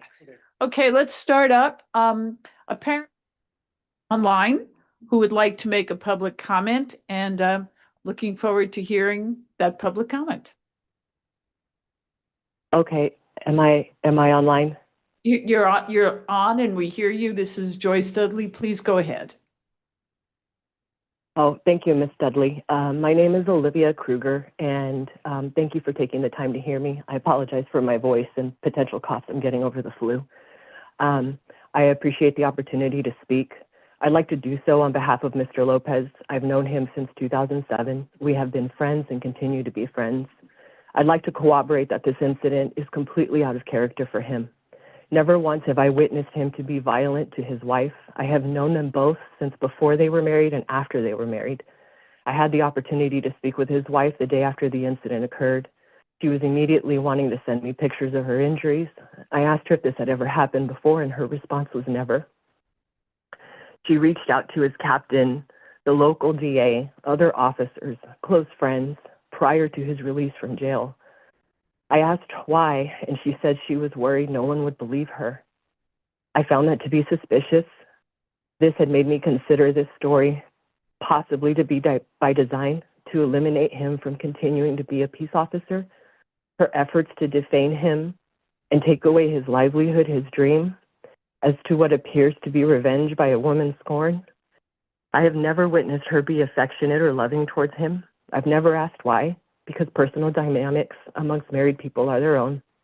As a woman, a wife, mother, and a friend, I vehemently stand against domestic violence, something I do not support. There are many things that do not add up in this scenario, in my opinion, humbly. For example, finding explicit photos and explicit messages of sexual nature and then getting into bed, that doesn't make sense to me. I would like to humbly ask you to give him the opportunity to fight for his reinstatement of his post certificate, and present his entire side of the story. I hope you can find that he's a meaningful person who wants to do good and correct his mistakes. I can say that when he is stressed, sometimes he talks too much. He's truthful to a fault. His statement about being a nice asshole is a result of that, pardon my language. I believe that his police record reflects that, and he has responded professionally and appropriately.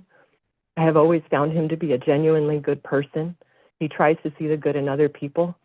He is not violent. He is a gentle giant. I wish I could add to how or why this happened, but the truth is I don't know. And I appreciate your time and consideration, ladies and gentlemen. Okay, thank you. And just because you may not be familiar with the process, this is part one of the process. Then it goes to a commission. He can go before an administrative judge. So it doesn't end here today. Just want to make sure you understood that. And thank you for your call. Okay, thank you, ma'am. I appreciate that. Yes. Any other public comment? Okay. So any more discussion, or is there a motion? I'd like to make a motion, What is the motion? decertification. Is there a second? I'll say. Okay. Any questions, comments? Abstentions? Okay, would you take the roll call, please? Thank you, Chair. Clavo. Aye. Clavo, aye. Crawford. No. Crawford, nay. Dudley. Yes. Dudley, aye. Johnson. Aye. Johnson, aye. Lara. Aye. Lara, aye. And Pena. Aye. Pena, aye. That's 5 in favor. Motion carries. Okay, thank you.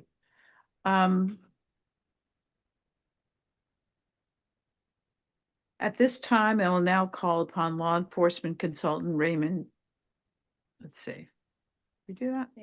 Okay, hang on, make sure I'm not lost here. It's same person? Okay, good. Raymond Beechler, Professional Conduct Northern, and Brian Henley, Attorney for Legal Records Bureau, to provide a report on post 2403212, Richard Adams. Why does it say Elliot Lopez? Yeah, it's Richard Adams. With the time of the events at issue is the case was employed by the California Highway Patrol. Okay. Good afternoon, Chair, members of the board.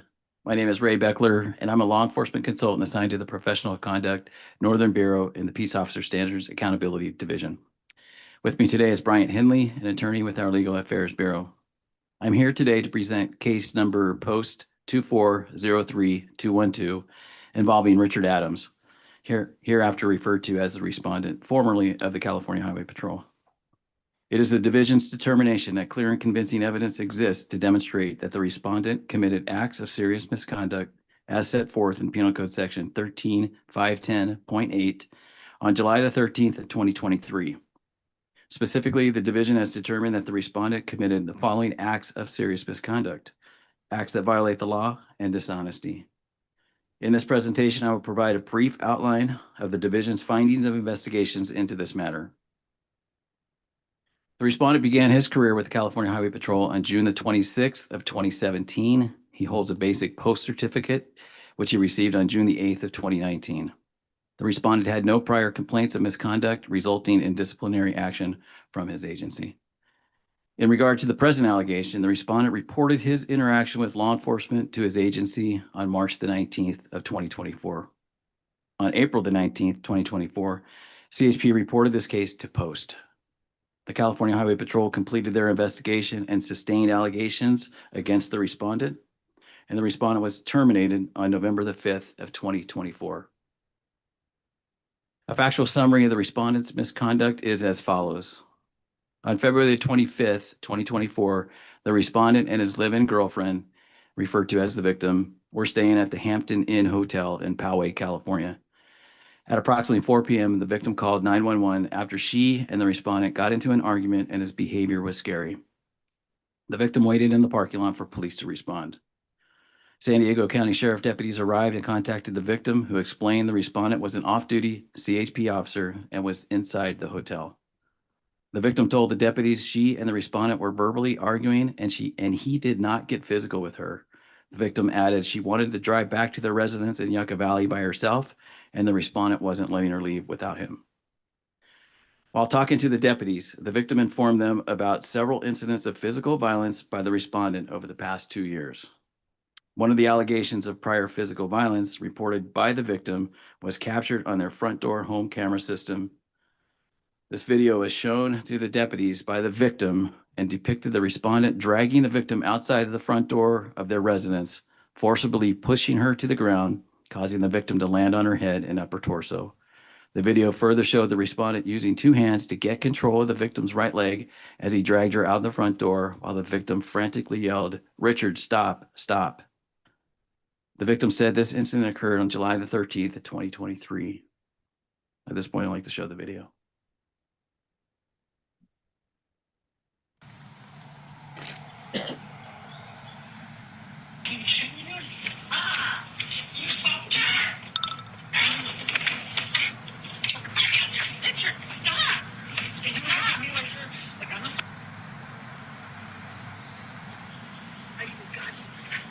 Like a 30-second loop.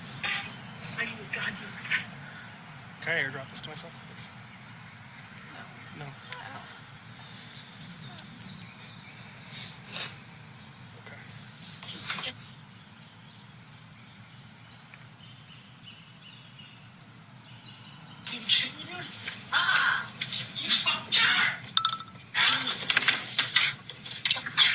Richard, stop! Stop! Like you're like I'm the.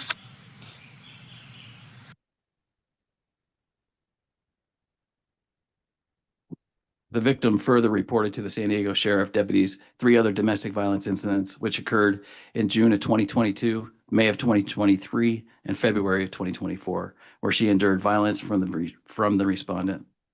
After speaking to the victim, the San Diego Sheriff deputies elected not to contact the respondent for a statement, as all the reported incidents of violence occurred in San Bernardino County. The deputies ensured the victim safely drove away from the hotel parking lot without further incident by the respondent. San Diego County deputies reported these incidents and forwarded their report to the San Bernardino County Sheriff's Office for follow-up. Each of the prior incidents reported by the victim were investigated both criminally and administratively. Ultimately, the San Bernardino County District Attorney's Office filed and pursued prosecution of the respondent for 1 misdemeanor domestic violence charge involving the incident captured on video that occurred on July the 13th of 2023. The District Attorney's Office did not file in any of the other reported domestic violence incidents reported by the victim. The criminal case against the respondent was ultimately dismissed on February 4th, 2025 by the District Attorney's Office.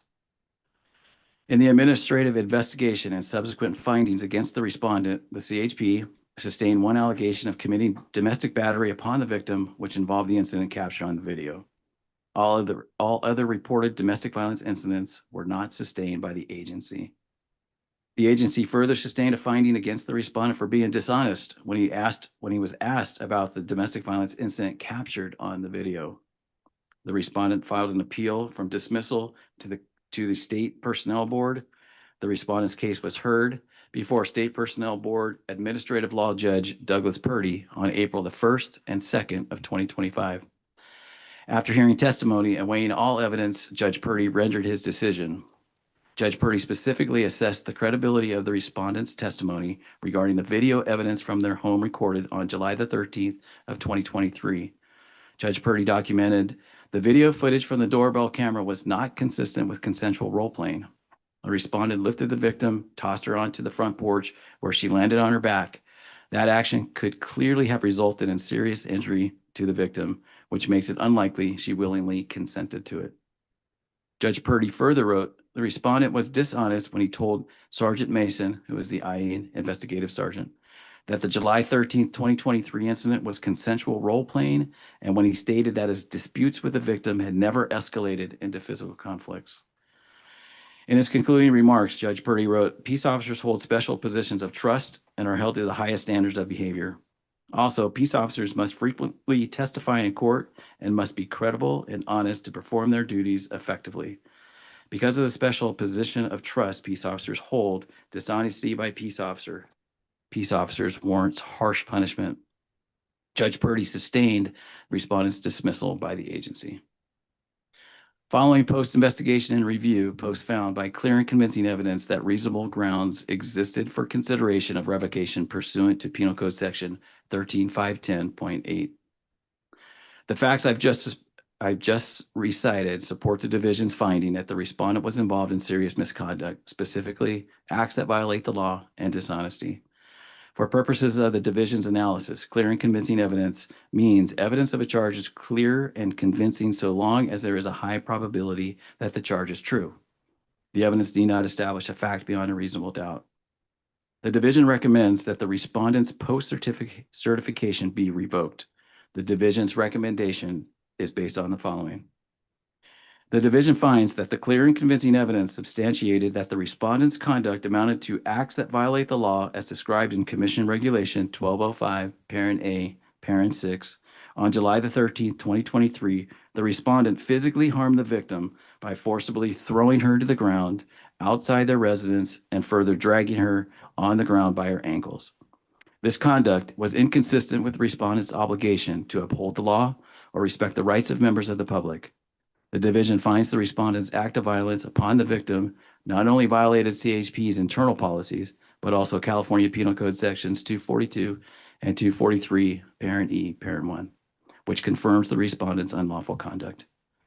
In addition to violating the CHP's policies with regard to off-duty conduct, clear and convincing evidence exists that respondent violated California Penal Code Section 13510.8, Parent B, Parent 6, and Commission Regulation 1205, Parent A, Parent 6, acts that violate the law.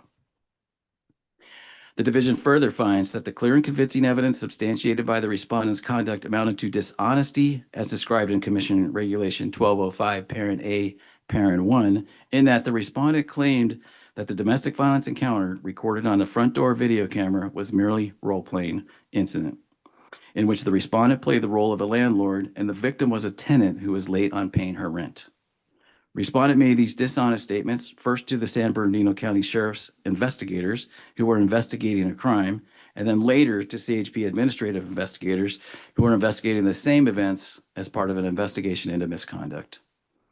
This conduct was inconsistent with the respondent's obligation to uphold the law or respect the rights of members of the public.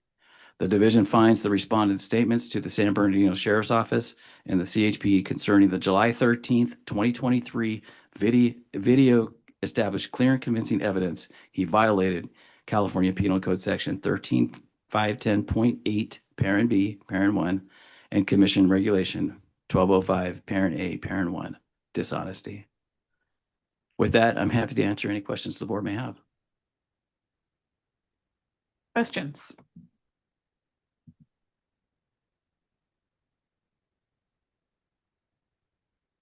Apparently the board doesn't have any questions.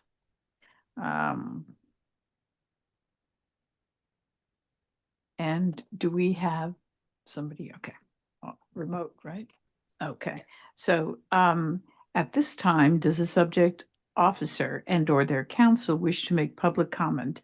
If so, you will have 5 minutes to speak and the time limits will be strictly enforced. So please ensure that you Complete your comments within the allotted time. While commenting, keep in mind that the board will only consider the facts as presented by the division today and will not consider any additional facts or defense at this time.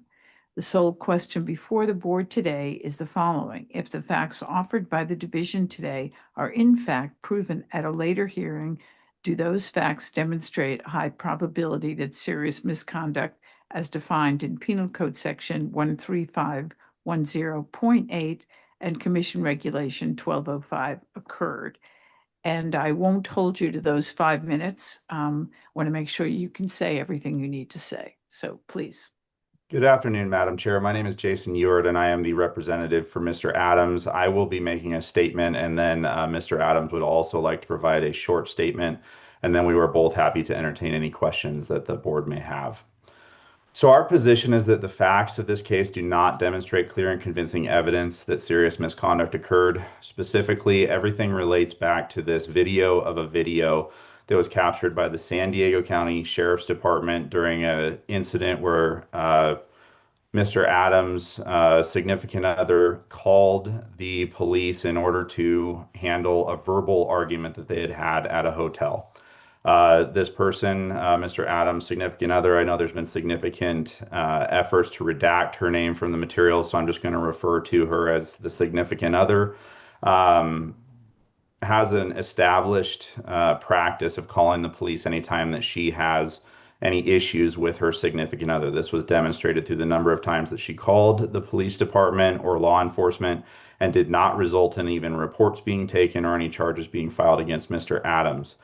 Now, on the dating question in San Diego, I think it's important to note that the division has acknowledged that there was no act of physical violence that occurred at that point in time, as determined by the San Diego Sheriff's Department. In fact, they looked at the situation and said that they weren't even going to take a statement from Mr. Adams due to the fact that they didn't have any evidence that there was actually a physical altercation that occurred. The significant other acknowledged that she had been drinking during this incident in a letter that she later submitted to the district attorney's office, which is also admitted as evidence in these proceedings. So the acts at issue. Counsel, excuse me. I'm already confused about what incident you're talking about. So are you talking about at the hotel in Poway, or are you talking about the time the video was made? So could you clarify what you're responding to? So my initial response is to the call for service that occurred in San Diego at the hotel. Okay.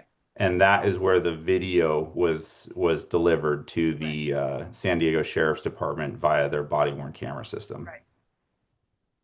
But then you made a subsequent comment and I'm lost. So I understand you're talking about when they came to Poway, they came to the hotel, everyone agrees nothing physical happened.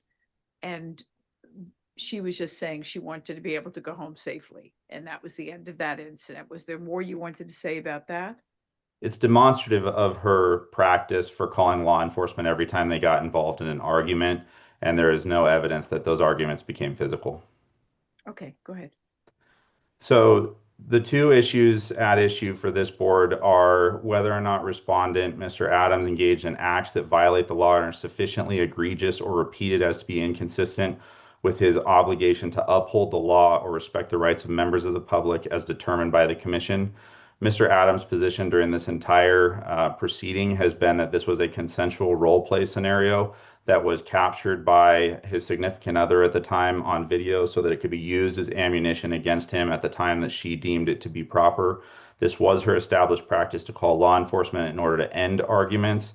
There is no evidence tending to support that there was actually physical violence that occurred between Mr. Adams and his significant other, including in the incident that happened on July 13th of 2023 that was captured on that body-worn camera. The second issue is related to dishonesty relating to the reporting, investigation, or prosecution of a crime, and essentially relates back to whether or not Mr. Adams did in fact commit the act of domestic violence that he is alleged to have committed on July 13th of 2023.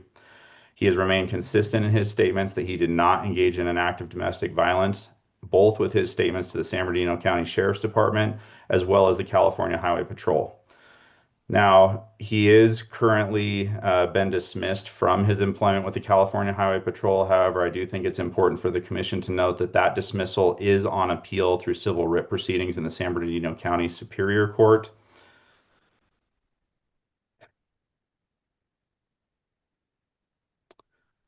Now, the clear and convincing standard requires a finding of a high probability that the facts which are asserted as being true do more than show that the facts are probably true.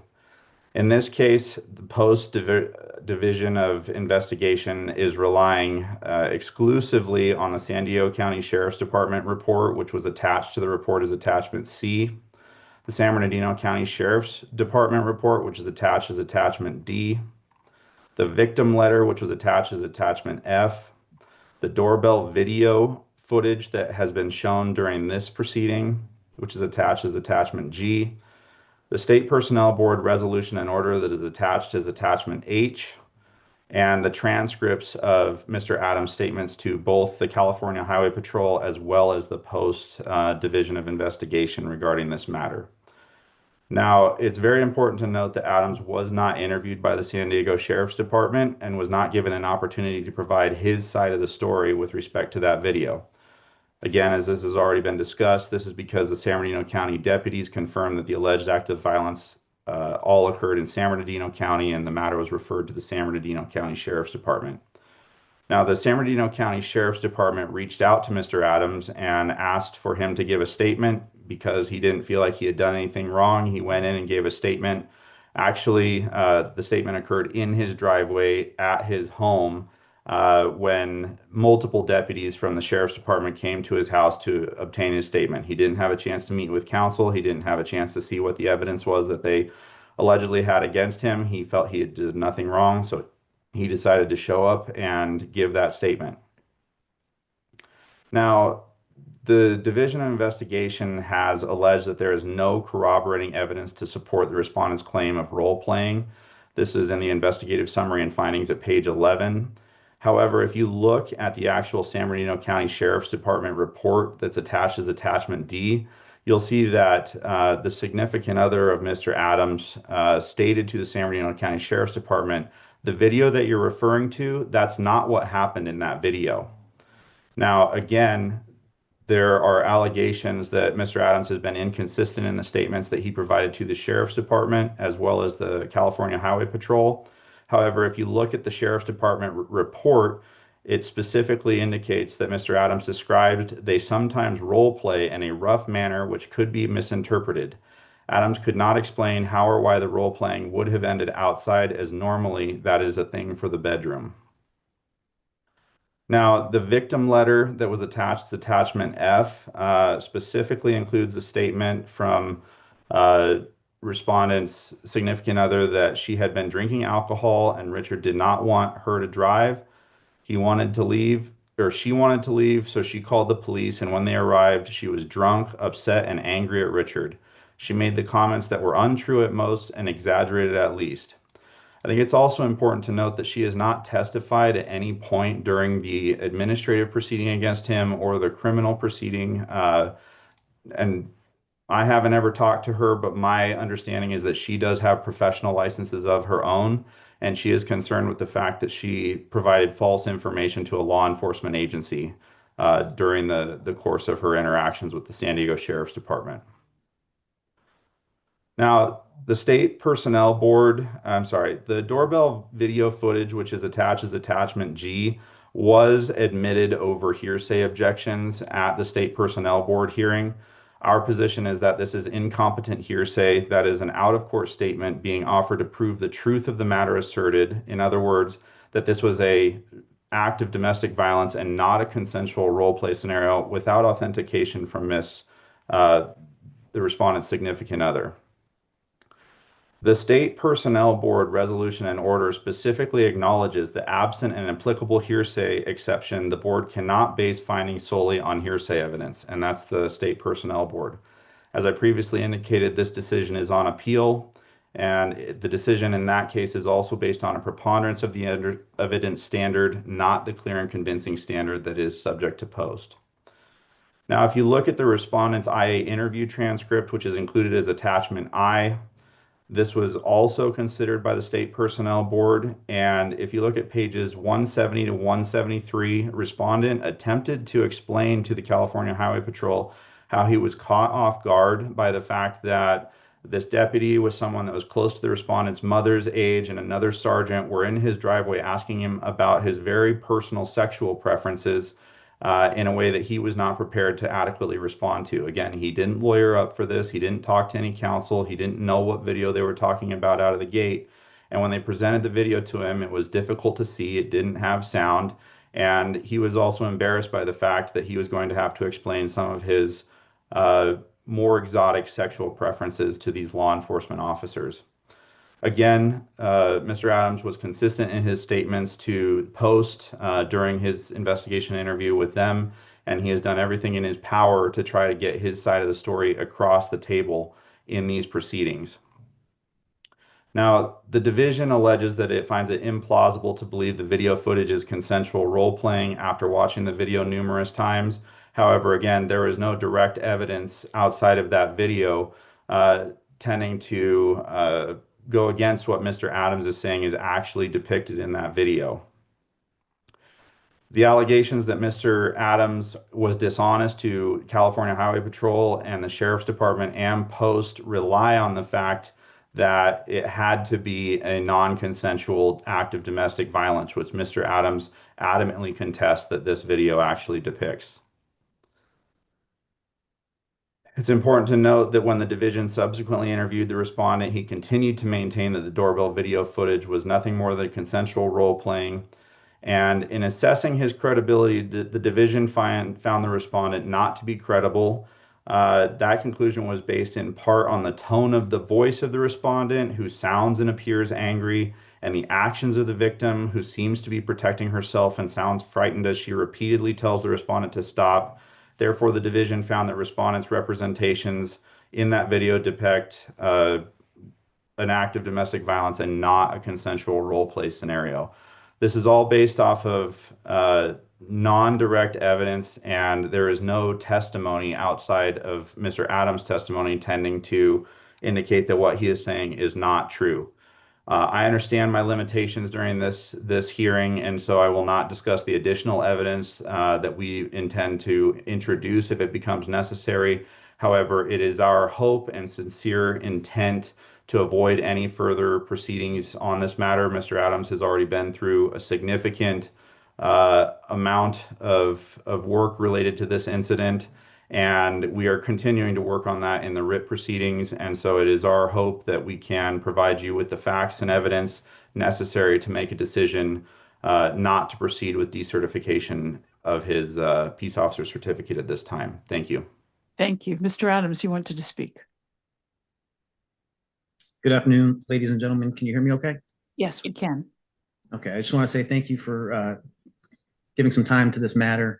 I appreciate that.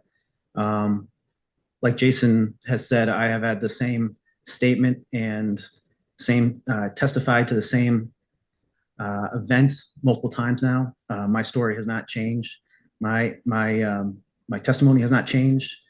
I have fought this on every level. I'm afraid you've frozen, Mr. Adams. Can you hear me now? Can you hear me now? I have you, Richard. I don't, it seems like it might be on their end. Uh-oh. We've heard everything you've said so far. The last thing that I recall you saying was that your story has been consistent throughout. Did you want to add to that? Yes, ma'am. Can you hear me okay? Yes, we can. Okay.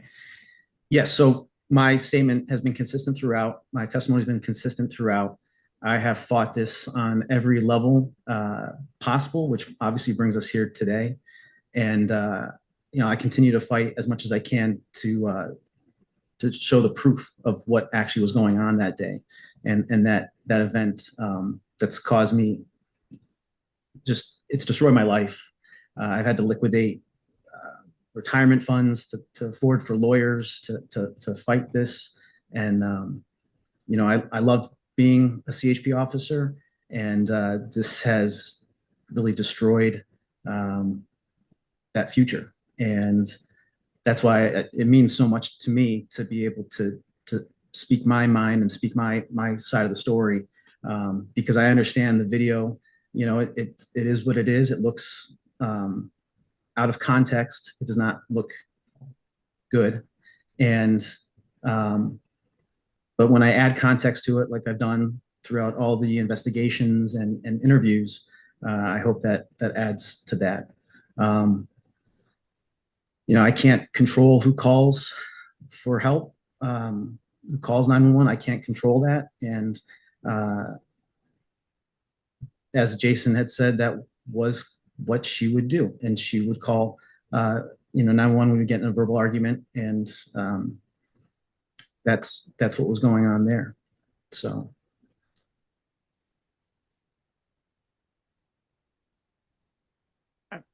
Other than that, that's all I have. What is the context you want us to consider? Well, the role playing. The role playing is the context. So we, just not to go down rabbit holes, but her ex-husband was deployed with the Marine Corps for 6 months prior to this incident. He came back, I think it was in June, and then he had the kids. I was taking care of the kids. She was living with me with the kids. And we had like 6 months of a very, I guess, a dry spell, if you would call it that. So he had the kids starting in July, and that's the month of July is when this event happened that she recorded. And that was when we started the role playing renter, rentee, or leasee scenario. So about halfway through the month is when she wasn't paying the rent. So we went through that role playing, which is not comfortable for me to explain to the world right now. I've had to explain it now multiple times. But so we go through that process, and then she held on to it for a time that she felt as though she wanted to get me back for whatever it was that she felt as though was necessary. So is this role playing something you did more than once? Yes, ma'am. How many times? Over the course of a 5-year relationship, I'd say probably 2 or 3 times. And it was always rentor and rentee? That was one of multiple different scenarios. Okay, It was a what very were the passionate relationship. What were the others? Would be, I mean, obviously it's not very comfortable, but you know, like cleaning the house, French maid outfits, things like that. It was, we were trying some new things to spice up the relationship. So were there French maid outfits that she would actually put on? Yes. Yes, ma'am. And was there a rentee outfit she would put on? It would just be normal, like clothes. Okay. All right. I don't have any other questions for now. I'll turn to the board, see if they have any questions for either Mr. Adams or his attorney. Yes, Ms. Gladwell. Can you explain to me the incident in which the daughter of the victim called? Yes, ma'am. So that incident, I was taking a shower. So I have the house is like think of it as a rectangle. And then in the backyard is another rectangle, concrete with a pool, and a pool I put in for the kids to be able to play and have fun at home. During COVID, we couldn't go anywhere. So I wanted to give the children an environment to enjoy. So we were in one part of the house. She had found something on a social media site that somebody had liked of mine. So she came into the bathroom that basically attaches to that concrete pad where the pool is. The children were outside by the pool. I think she was 13 and then the boy was 4. She came into where I was taking a shower. She's yelling, smashed a glass, and that was all going on inside the house. We go outside the house, and by that point, her daughter, who has seen her call 911 in the past relationships, was already on the phone with 911, and we go outside, and we go over by where there's like a grill area. We're over there. We hear her on the phone with somebody, and then realized she called 911. So at that point, I just left and distanced myself from the environment. And being a law enforcement officer, I know some basic domestic violence investigations or domestic disturbance investigations where they're going to separate us. So I just distanced myself, went outside, and awaited the deputies to come and talk to me. Yes, Captain Lauer. Question, have the role plays that you have done in the past involved physical violence? Yes, and mutually. So we would agree upon. I'm trying to think of the word. Yes, we would, spanking and the choking and things like that. What would prompt termination of the role play if things went too far one side or the other?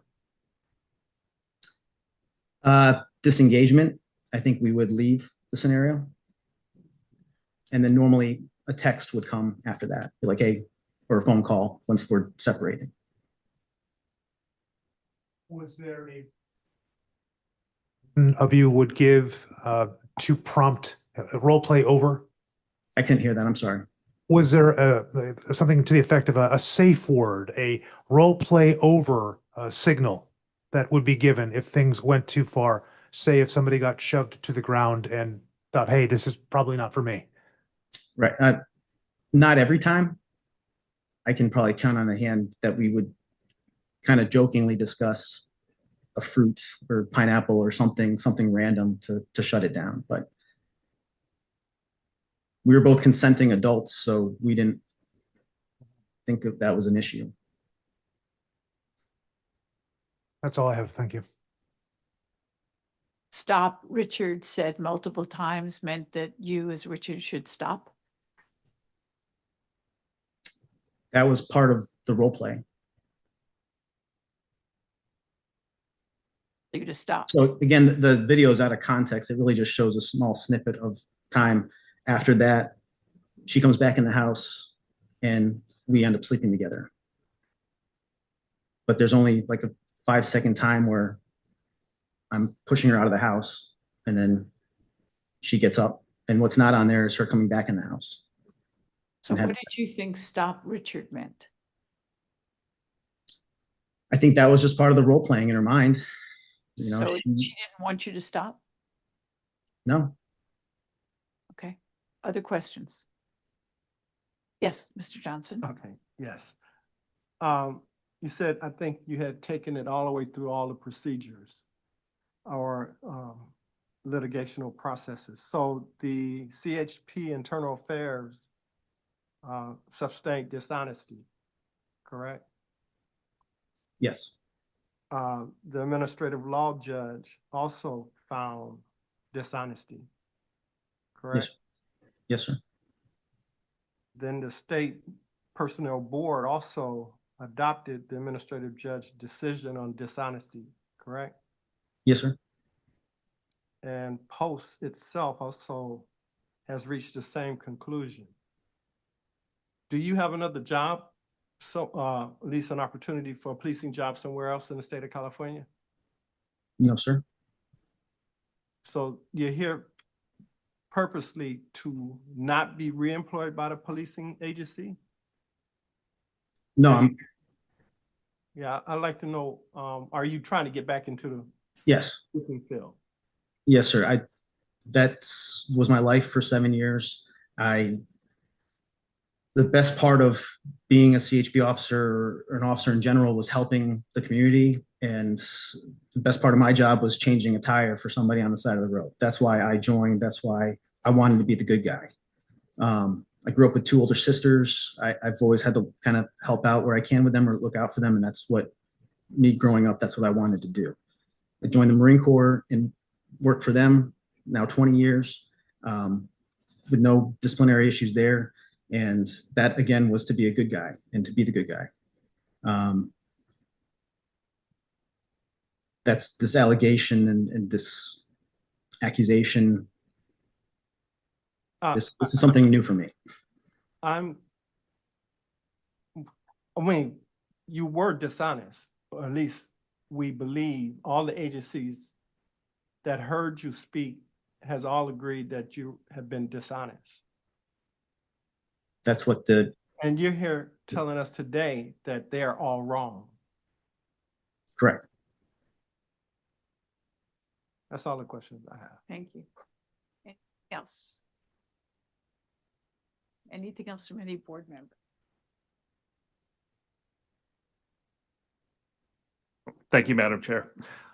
I know there's been a lot of questions already, and I'll do my best to be brief. But I think there's some level setting we want to do here regarding the position here at the board, the presentation before the board, as well as the stages that come after. And Chair Dudley already alluded to this some, so I'll try not to spend too much time on it. But I think, and to level set where we are and where we go from here, I would like to redirect from Mr. Ewert's comments back to what happens here. And under Regulation 1209, what this board is looking at is whether the commission's or the division's presentation and the sufficiency of the division's findings that have been presented to this board, whether those are enough to advance the case on to the commission and potentially to an Administrative Procedure Act hearing before an administrative law judge. So again, the question is the sufficiency of the findings the division has presented to you, are those sufficient to move the case forward? So I want to start there because that's an important threshold question. That's what you'll be voting on today, as you all well know.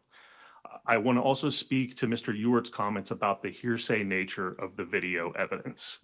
As he did allude to a little bit, but I want to emphasize there will be an opportunity before an administrative law judge to litigate this issue. But suffice it to say for now, the standards of admissibility of evidence in an Administrative Procedure Act case are very different from a criminal law courtroom or even a civil courtroom.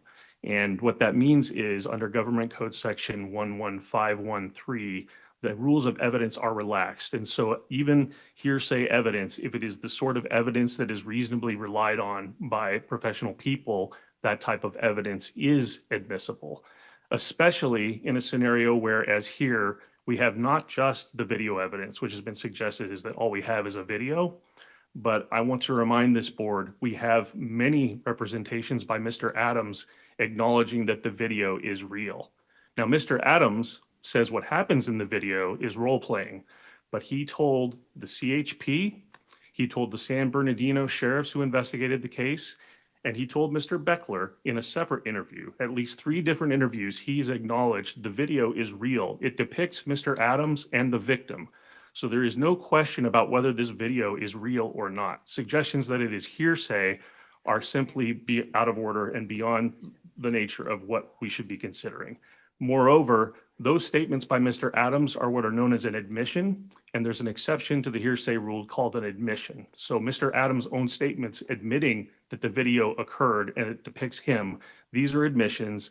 They allow so-called hearsay evidence to be admitted even in a criminal courtroom. So that's important to emphasize.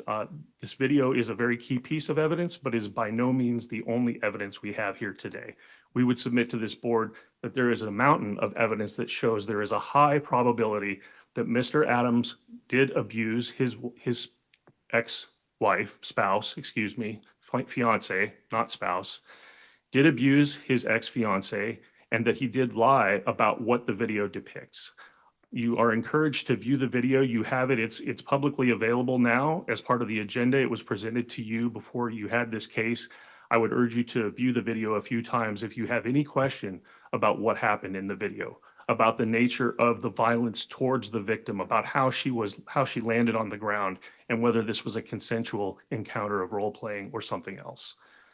I also want to focus briefly on the fact that unfortunately in any domestic violence case, and sadly both in this case and the one we heard prior, there is a common tactic among those who are accused, and that tactic is to attack the victim. And sadly, we're seeing that again here. We've heard from Mr. Adams' lawyer that there is this, quote, established practice of calling the police by the victim. Silently, there's no acknowledgement until the questions were asked by this board, but obviously also the victim's daughter at the age of 13 or 14 herself called 911. There's no mention of that. It's focused on the victim and the victim calling the police. There are suggestions that the victim is lying, and that's the reason that she didn't cooperate with these investigations. There's suggestions that somehow she would be exposed to liability for lying to police by reporting these encounters. But I would ask you as board members to ask yourselves, if you're worried about being prosecuted, would you want to write a letter that says, I was dishonest and these things never occurred? Because in this case, which part of the ISF you have is a letter from the victim saying that these events didn't occur. If you were concerned about criminal prosecution, is it reasonable to believe you would write a letter like that? There's something else going on here, and it's the kind of thing that happens many times when you have a victim of domestic violence, and I leave it to you to think about what those things may be.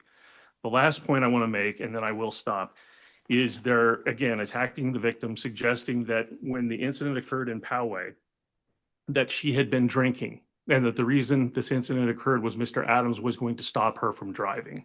But I would ask you to take a look at the ISF and the exhibits to the ISF, because two peace officers from San Diego who were physically, as you saw in the video, within less than a foot or two from her face, both testified before the state personnel board on witness sworn testimony that no, in fact, they never detected any indicia of alcohol on the victim. Again, we need to move away from the victim and attacking the victim here, and we need to look at Mr. Adams and his conduct. I would urge you to look at the video. I would urge you to consider whether that video does depict, as the division concludes, depicts domestic violence towards the victim. And I would urge you to consider whether it is plausible or whether it is dishonest of Mr. Adams to suggest that was a role-playing encounter of a landlord-tenant sexual encounter. With that, we believe there is a high probability that Mr. Adams engaged in spousal abuse and that he was dishonest about it. We would urge you to take this case to the commission so that it can proceed to an administrative law judge and we can have our hearing and Mr. Ewert can make any arguments he wishes about hearsay evidence. And with that, I'm happy to answer any questions. I just want to add that these law enforcement officers, after being with her and having conversation with her, smelling her breath, listening to her, watching her, let her get into a car and drive away. And that would be, in my mind, rather compelling evidence that she wasn't under the influence of alcohol. And Mr. Adams saying that she was is his perception or his statement. Yes. Ms. Crawford. Clarification, either Attorney Cancer. In the report I read, Mr. Adams and his fiance are still together, correct? When I last spoken to the respondent, Mr. Adams, he had told me that she lives now on the East Coast, but they are still a long-term relationship. And so I don't know as of today what their relationship is like. That's correct. Yes. And she wrote a rebuttal letter, but due to her licensing, she did not want to participate in this proceeding. Am I correct? That was my speculation. Yeah, I don't know the intent behind why she wrote the letter. She just wrote the letter and we're in possession of that. So I'm now asking an attorney, why, if she wrote this rebuttal letter that was submitted as evidence, why didn't she want to participate in this type of hearing?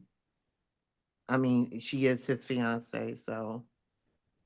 That you'd have to ask her. Ultimately, she's lawyered up several times throughout this process and has elected not to participate. Thank you. Madam Chair, if I could also address that question to Board Member Crawford. We can only speculate as to why she hasn't participated, of course. But as we know, in many domestic violence cases, it is common for a victim who has reported domestic violence not to participate in the prosecution process. That is exactly what happened in the criminal proceedings. There were a number of instances where the criminal case was continued because the witnesses, meaning the victim and other witnesses, were not available. The court had to continue the case numerous times. Eventually, as is reflected in Mr. Beckler's interview of Mr. Adams told his lawyer, I don't want to waive, they call it waiving time. You have a right to a speedy trial. You can waive that right. You can waive time. And Mr. Adams advised his lawyer, as he told Mr. Beckler, I don't want to waive time anymore. Let's get this case moving. So they brought the case forward. The case went to a criminal trial. And again, the victim did not participate. That's a common thing that happens in domestic violence situations. And the last comment I will make about this is I think it's interesting not only what the letter says, but what it doesn't say. As Mr. Beckler noted, there is not one mention, one indicia within the entire letter of any sexual role playing that occurred. So I just ask you to consider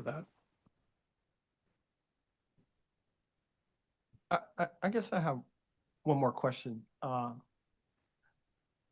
So this before us is about dishonesty. Of course, you know, what happened behind the role playing and whether you were honest about it being role playing and consensual. But, you know, I'm just having trouble getting past the fact that the internal affairs saw it as dishonesty.